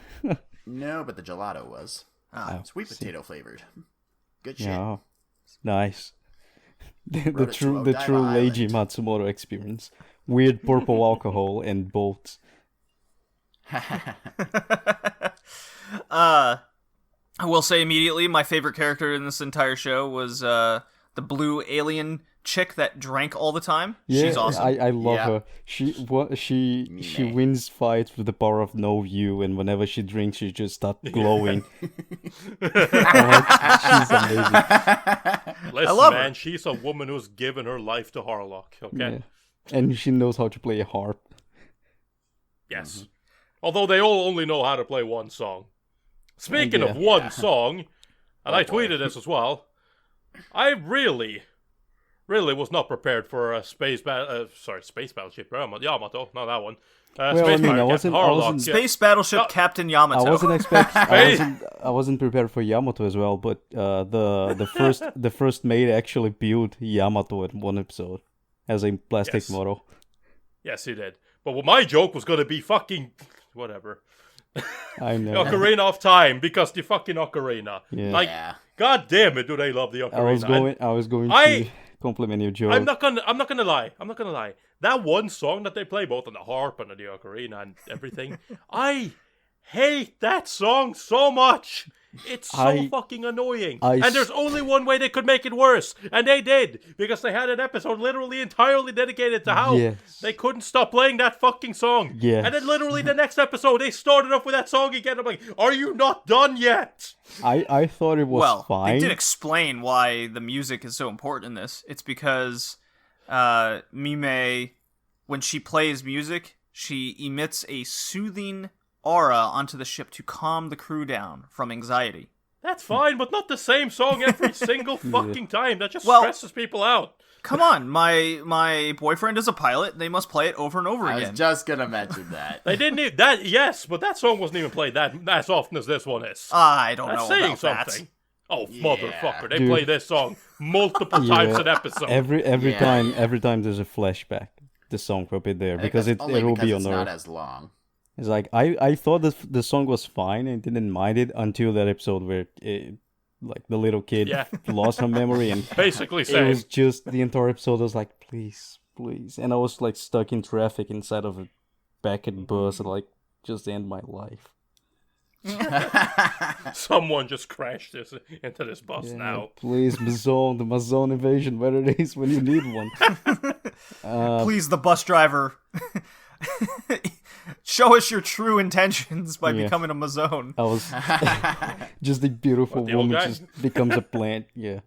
But no, like I remember I was going to compliment your joke. I was like, yeah, I'm just watching Captain Space Captain Pirate Harlock Ocarina of the War Crimes, because man, they committed some war crimes in that show. I mean, the whole show is war crimes. Yeah, it's like, oh, let's use our civilians as shields. Like, oh, cool. Oh, let's just mix ourselves with the civilians. So they shoot them. They shoot the civilians as well. Like, okay, cool.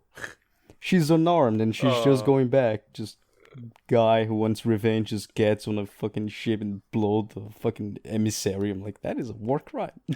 Right there. I don't understand how Harlock managed to win. I can think of a couple of reasons why. So yeah, the journey parallels going planet to planet, unlocking slowly a larger story. I mean, it's exactly like Yamato in a lot of ways, just how it plays out. Galaxy Express 39 or everything anything else by Leiji Matsumoto. Yeah. Well, except this one has a nice plot device he didn't use in the other ones, which is Yes. Do tell. why the fuck the aliens just don't make a detour and go to Earth and just ignore the fucking one ship going in, because like they actually have a highway. They show at one episode, so like, they only travel on that highway because it's safer and stuff like that. I was like, okay. The Legend of the Galactic Hero reason. Yeah, it's like finally a reason why you just don't go around it.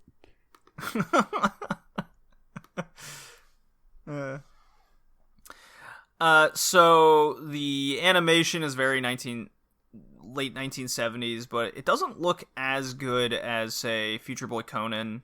No, not even close. And a lot of anime actually we've seen from this era. It's very crude. I guess they learned their lesson from Yamato. Don't blow all your money in 30 episodes so you can't make the rest. I don't know. I mean, Yamato's problem originally was reception, though. But like, yeah, no, it's not ideal. I still think like it's not the worst looking show I've ever seen, but it is definitely what it's like. It's a product of its time. There's a lot of still frames, a lot of like very, very like jagged movements, not properly animated where they doesn't have to, and then kind of just a lot of corner cutting. It could have been done better. I would have liked to see it done better, and not in CG, which I know there exists one, but I don't want to watch that one. Nobody does. Nobody should. Yeah, Colin just sent a picture of the Legend Matsumoto boat in the chat there. Just a quick Google search for you guys listening. It's pretty cool looking. It is. Oh, yeah. It looks like a spaceship. Hell yeah. Oh, that must be really I wonder nice. why he decided to go with that design. I mean, it was either that or just a cart. A Western... I just imagine like a they wanted him Wild to make a West ferry, cart. and he was... I'm just imagining they're like asking him to make a ferry, and he's just goes, okay, so I want to make like the Yamato, and they're like, no. Yeah. No, that is a famous warship. You can't just remake it. No. Yeah. Why damn not? Like, all right, my first question: can it have horses? And if it does have horses, do I have the permission to kill them? No. Spaceship it is. No spaceship. Some maybe what it was the 163 appearing. I was like, why the fuck why is it here? It blew up on the water. Why is it back? Anyway. Oh man, weird. But a nice boat. So there's a recurring character in this, the little girl that Harlock, for some reason, always goes back to. Mayu. Yeah. I mean, I will say this in regards to that. At least they gave it a reason. Like, because my big thing early on was like, why is he, like, considering the fact that she gets treated like fucking shit, why does he insist on keeping her on Earth there, on Earth and there? I don't understand. I had the same question. Yeah, but I mean, we do learn why, like, because, you know, obviously, it's the, it was the wish of Waga Tomoyo, my friend. I'm not going to spoil who it is, although I guess it isn't really a spoiler. But, Tori, the show's like 40 years old. Who cares? Listen. Spoil it. Fine. Fucking Tochiro, the fucking Tetsuro-looking asshole who's, surprisingly, is Harlock's friend, and, you know... Shocking. I know, right? Just like in Gun Frontier. It's the same guy, which I thought is kind of hilarious, but also makes sense. And makes absolute sense. Yeah, I mean, it is a parody of each other, but like, it's just kind of, I just find that funny, and then, you know, so I understand why he keeps that, but then, you know, with that whole thing, the whole problem for me is because Tochiro dies, and then it's like, okay, so what happened to Tochiro? Well, he's the computer now. I see. Sure. Yeah. Of course. Because, did you know the Arcadia can actually move without anyone doing anything? Isn't that incredible? Because the computer controls it. And the computer is Toshiro. Yeah. And he Cool, can right? do whatever the fuck he wants. It's one of the many bad choices and It's in this very story. Leiji Matsumoto. Yeah, It's one of those things that I always wonder why he does, because like he always does this to kind of like try to make stuff possible, stuff that normally wouldn't be possible. And there's always like he always added one plot element that's just like you see it and it's like why? Why did you think this was okay? Why did you think this makes sense? You see, Tori, no. there was another show going on during this era called Star Trail, Star Trek. Yes, Star Trek. And there was a lot of things going on in that show, which you can directly compare to Space Captain Yamato Harlock here. Sure. But then my question is, why wouldn't they just do that? Why wouldn't they just be like, okay, fuck it, we're hooking his consciousness up to the computer. They sent him out into space! Yeah. He shouldn't be here! Yeah. No. Come on. Beam me up, Scotty. The script and story have a lot of problems. I think that is my biggest criticism, and the reason why I didn't like that much is that there's many problems with just storytelling and story overall. It's like, oh, the guy, like Toshiro died.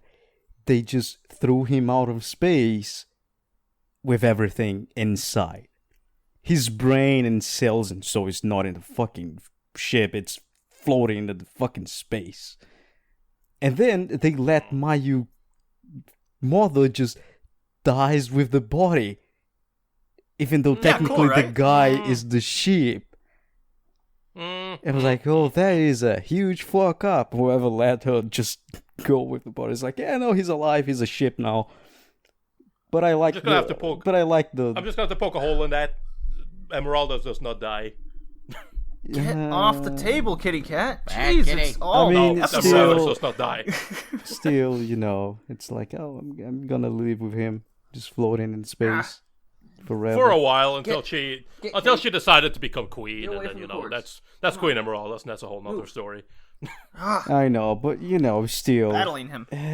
Not very. It's a space battle here. Not very good. Left your children with Harlock?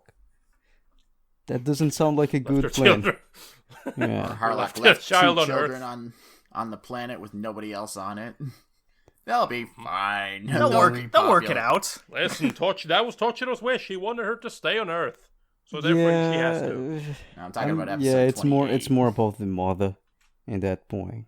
You also have the problem with the Mazon origin story, which changed a few times, and then there's actually two races that were the Mazon.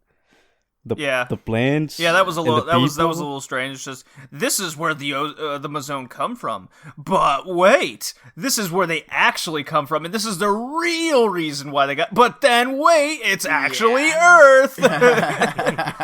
But wait, it's not. But wait, now we have civilians with males. But wait, now there's also the Mazone plant people and the Mazone meat people. But wait. Yes. You know what it reminded me of? An old Doctor Who episode where it was just, but this actually happened. But then if you go to this age, it's actually that. But then the Doctor was actually in this era.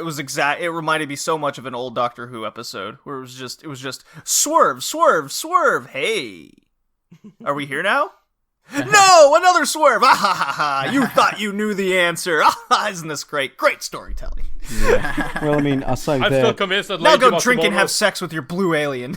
I'm still convinced that Leiji Matsumoto just thinks that a whole bunch of different plot twists and whatnot, and just decides to have real fun, and then just sits down drinking and then fucking blacks out and then wakes up the next morning and has a whole story written out, and he's just like, that's good enough.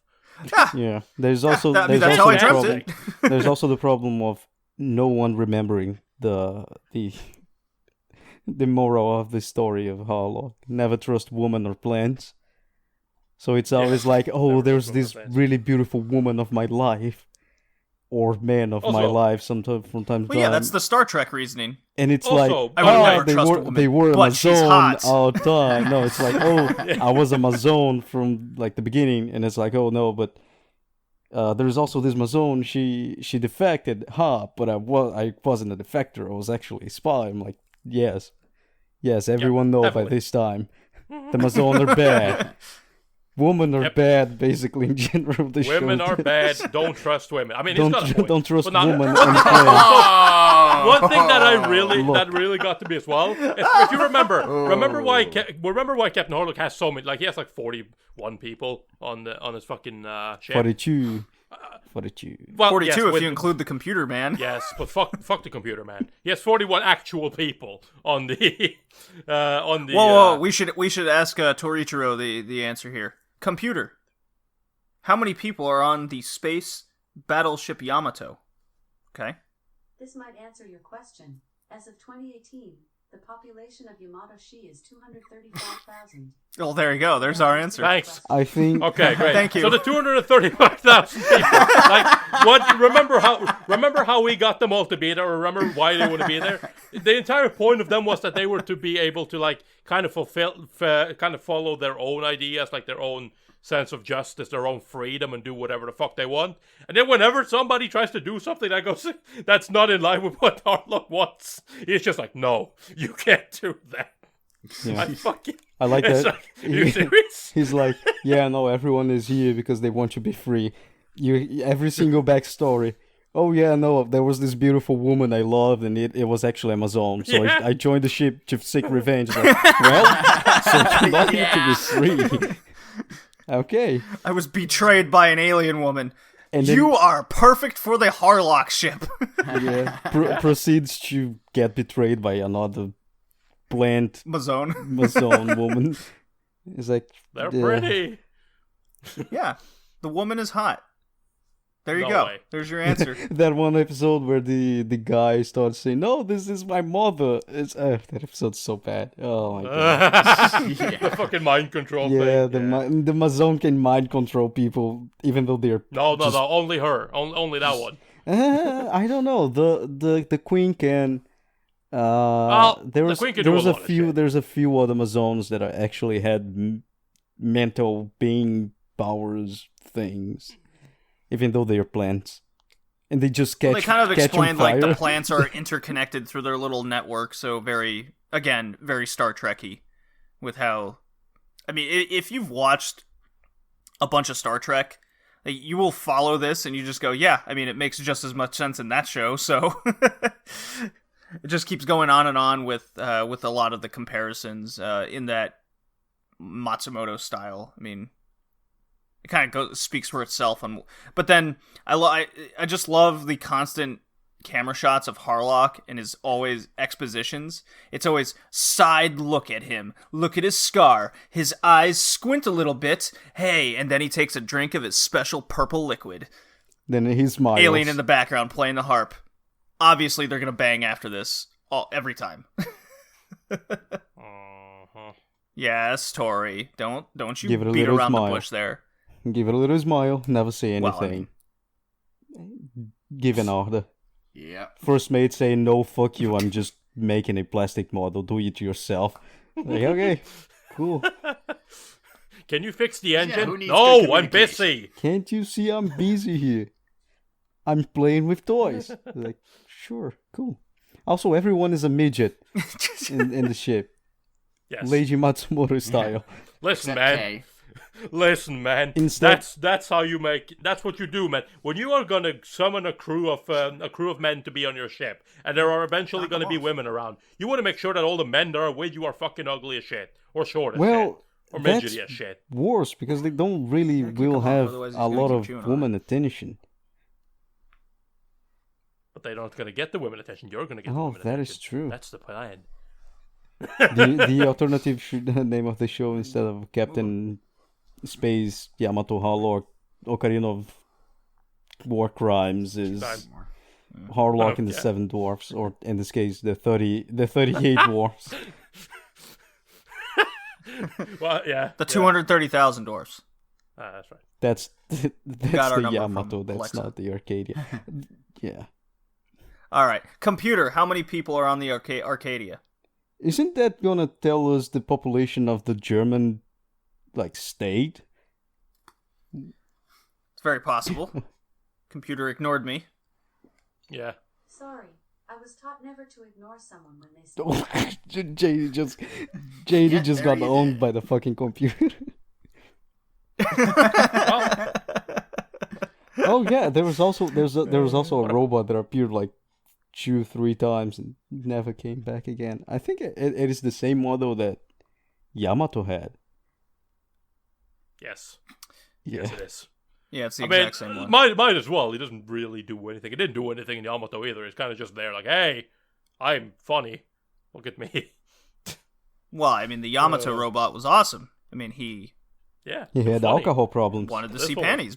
He wanted to see panties, bro. He had an alcohol issue. You know? perfect for the Arcadia. Well, apparently not. Apparently Harlock took care of that kind of stuff. He took care of the drinking, at least, the drinking problem. I mean, actually, everyone took care of the fucking drinking problem. The fucking doctor as well. The God doctor damn. trained the cat Yeah, to really. steal booze from the fucking kitchen. Yeah. I was like, oh, damn, that is... Now I know why you like that cat so much.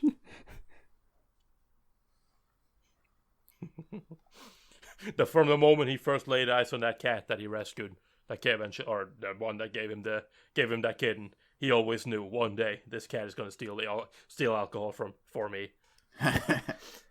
There's a was lot of thinking fun to ahead. be had with Harlock's show and the characters. Yeah, there's a lot of goofiness to it all. But And a Leiji Matsumoto show? No way. Yeah. JD, you are dropping bombshells today. well, I know. That's why we're here. That's why this podcast is so overly average successful. There we go. Is that a phrase? It is now. I found Captain Harlock surprisingly easy to watch. I thought it flowed pretty well with it was like this good in between of easy to binge, but then you didn't have a problem stopping and then just picking it back up again. If that makes sense. Yeah. Yeah, kind of. I mean, like, it's what I didn't have a problem, like, for its length at, like, 42 episodes. I didn't have a problem going through it, but it's definitely one of those things, like, I didn't always feel like watching an episode, like, episodes back to back. There were sometimes I watch an episode and it's kind of like, yeah, I'm good now. I've seen what I need to see. I know what's some coming. episodes are just straight up no good. Just that, because Oh, there's yeah, without a you doubt. you have There's the a few in there. especially through the middle of it, where it's just like, oh, there's a beautiful woman, and you're just watching. It's like, that is Amazon, and it's like, Yeah. They're always it Amazones. is so clear it's Amazon, and everyone is like, oh no, I'll believe you, I'll follow you in this very, very dark alley. Also, you can have my gun as we walk in. And as they are by the end of the alley and there's a dead end, she's just like, I'm in my zone. I tricked you. It's like, yeah, I know. I fooled you this entire time.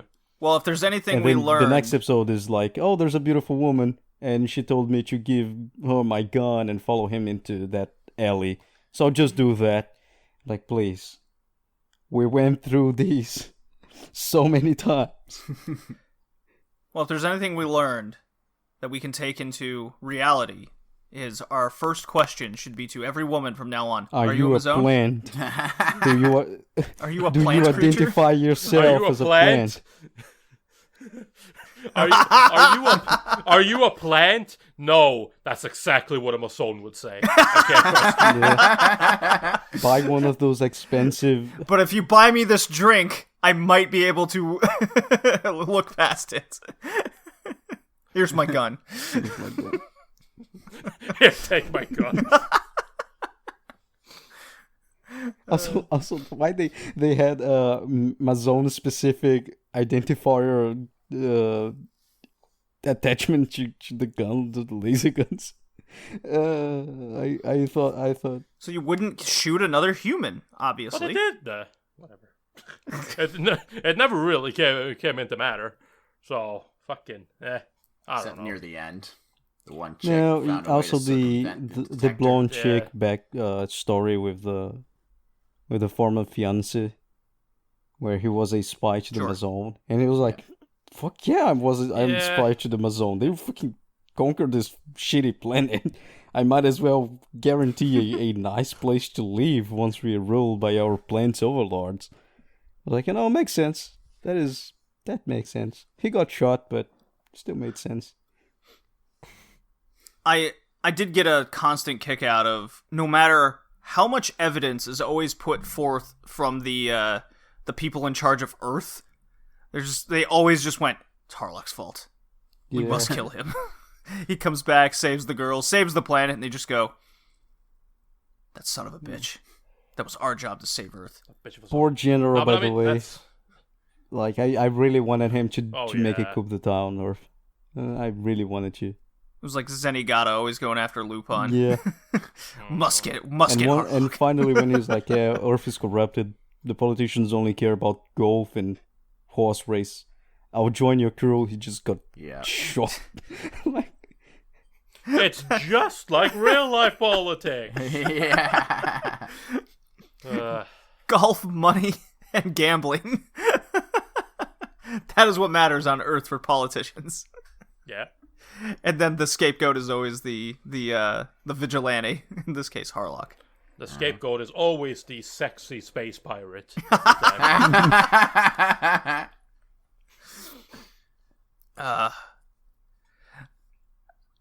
Well, okay. I mean, I've had my fun with the show.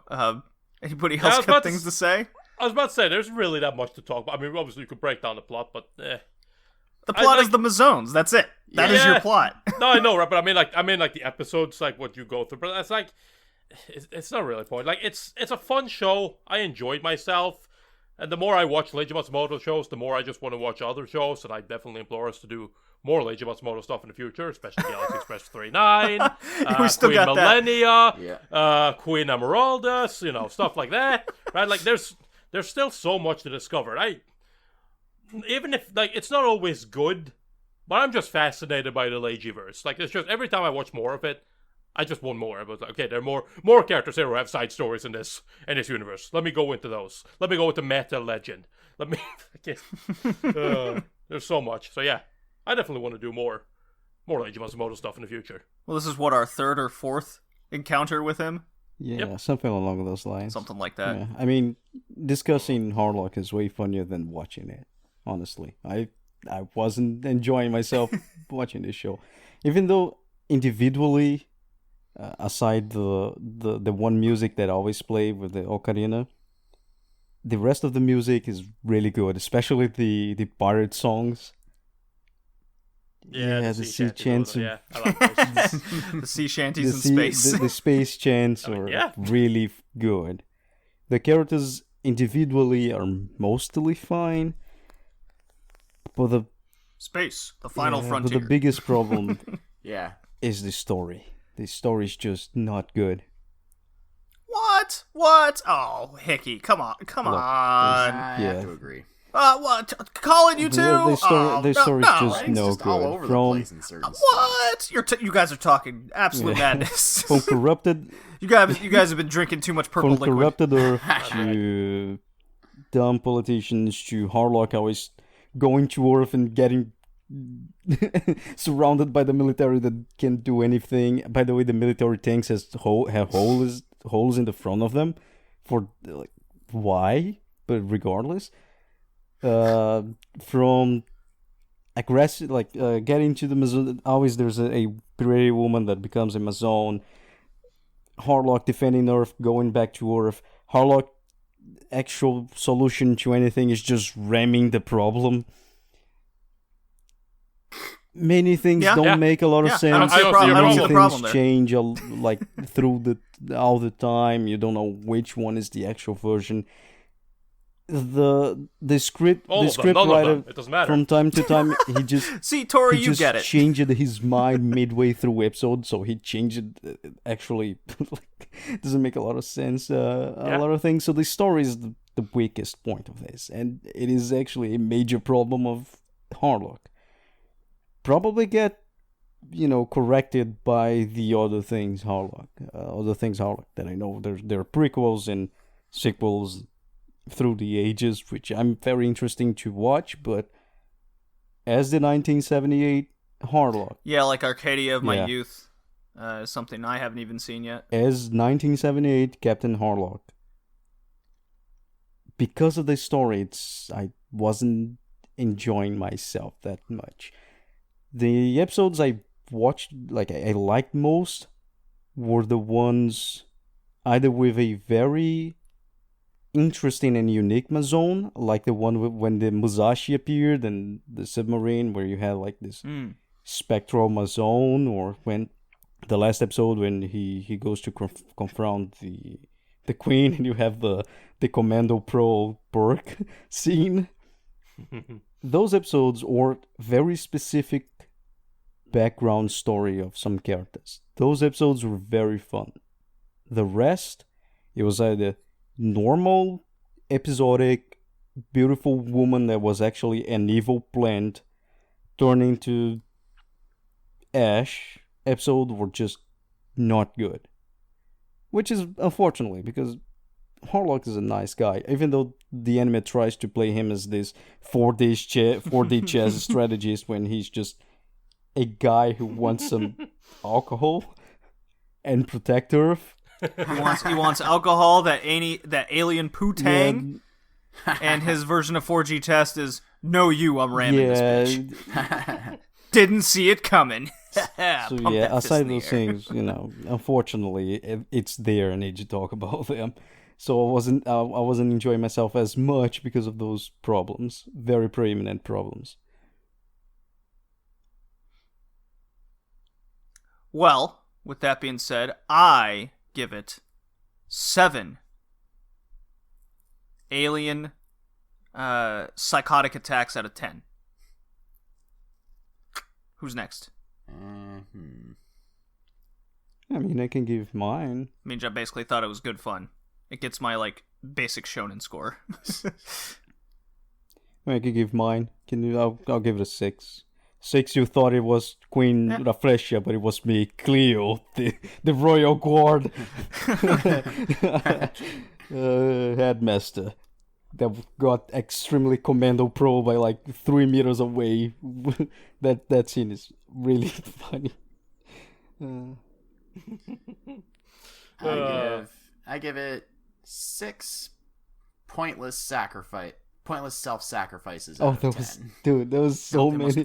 They must always there be was sacrificed. so many pointless sacrifices. There was so many just random kamikaze attacks. That's 4D test chess. You just don't see it coming. Ram it, even if it includes a person. The Amazon at some point were just like the Soviets in World War II. Just throw your bodies into the bullets. They don't have enough bullets to kill us all.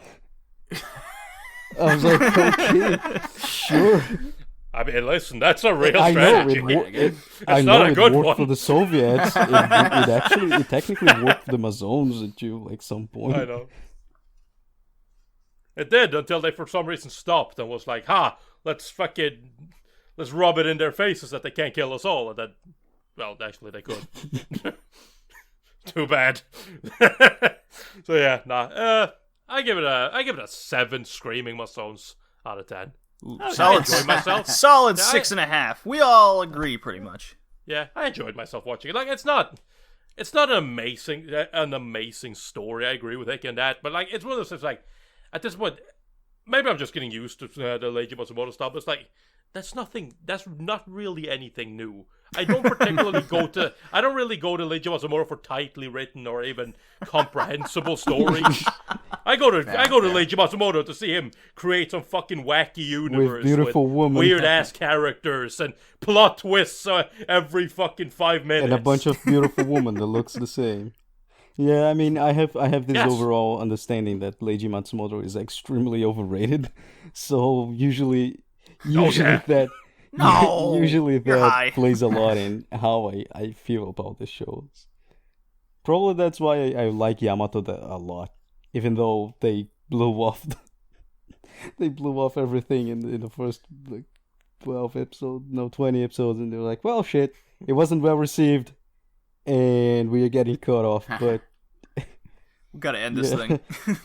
I would like to see Captain Harlock, Captain Kirk, Captain Picard, and Admiral Adama playing poker together. That would be quite a scene. Everyone trying to read Harlock, and he's just thinking about the purple alcohol.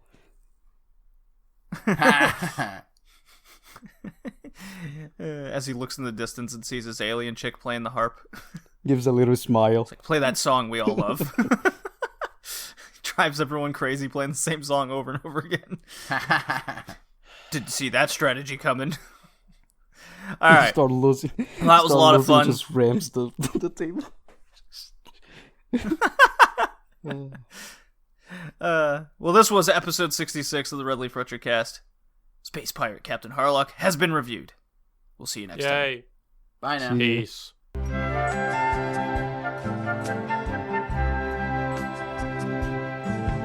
君が気に入ったならこの船に乗れいつかなくした夢がここにだけ生きてる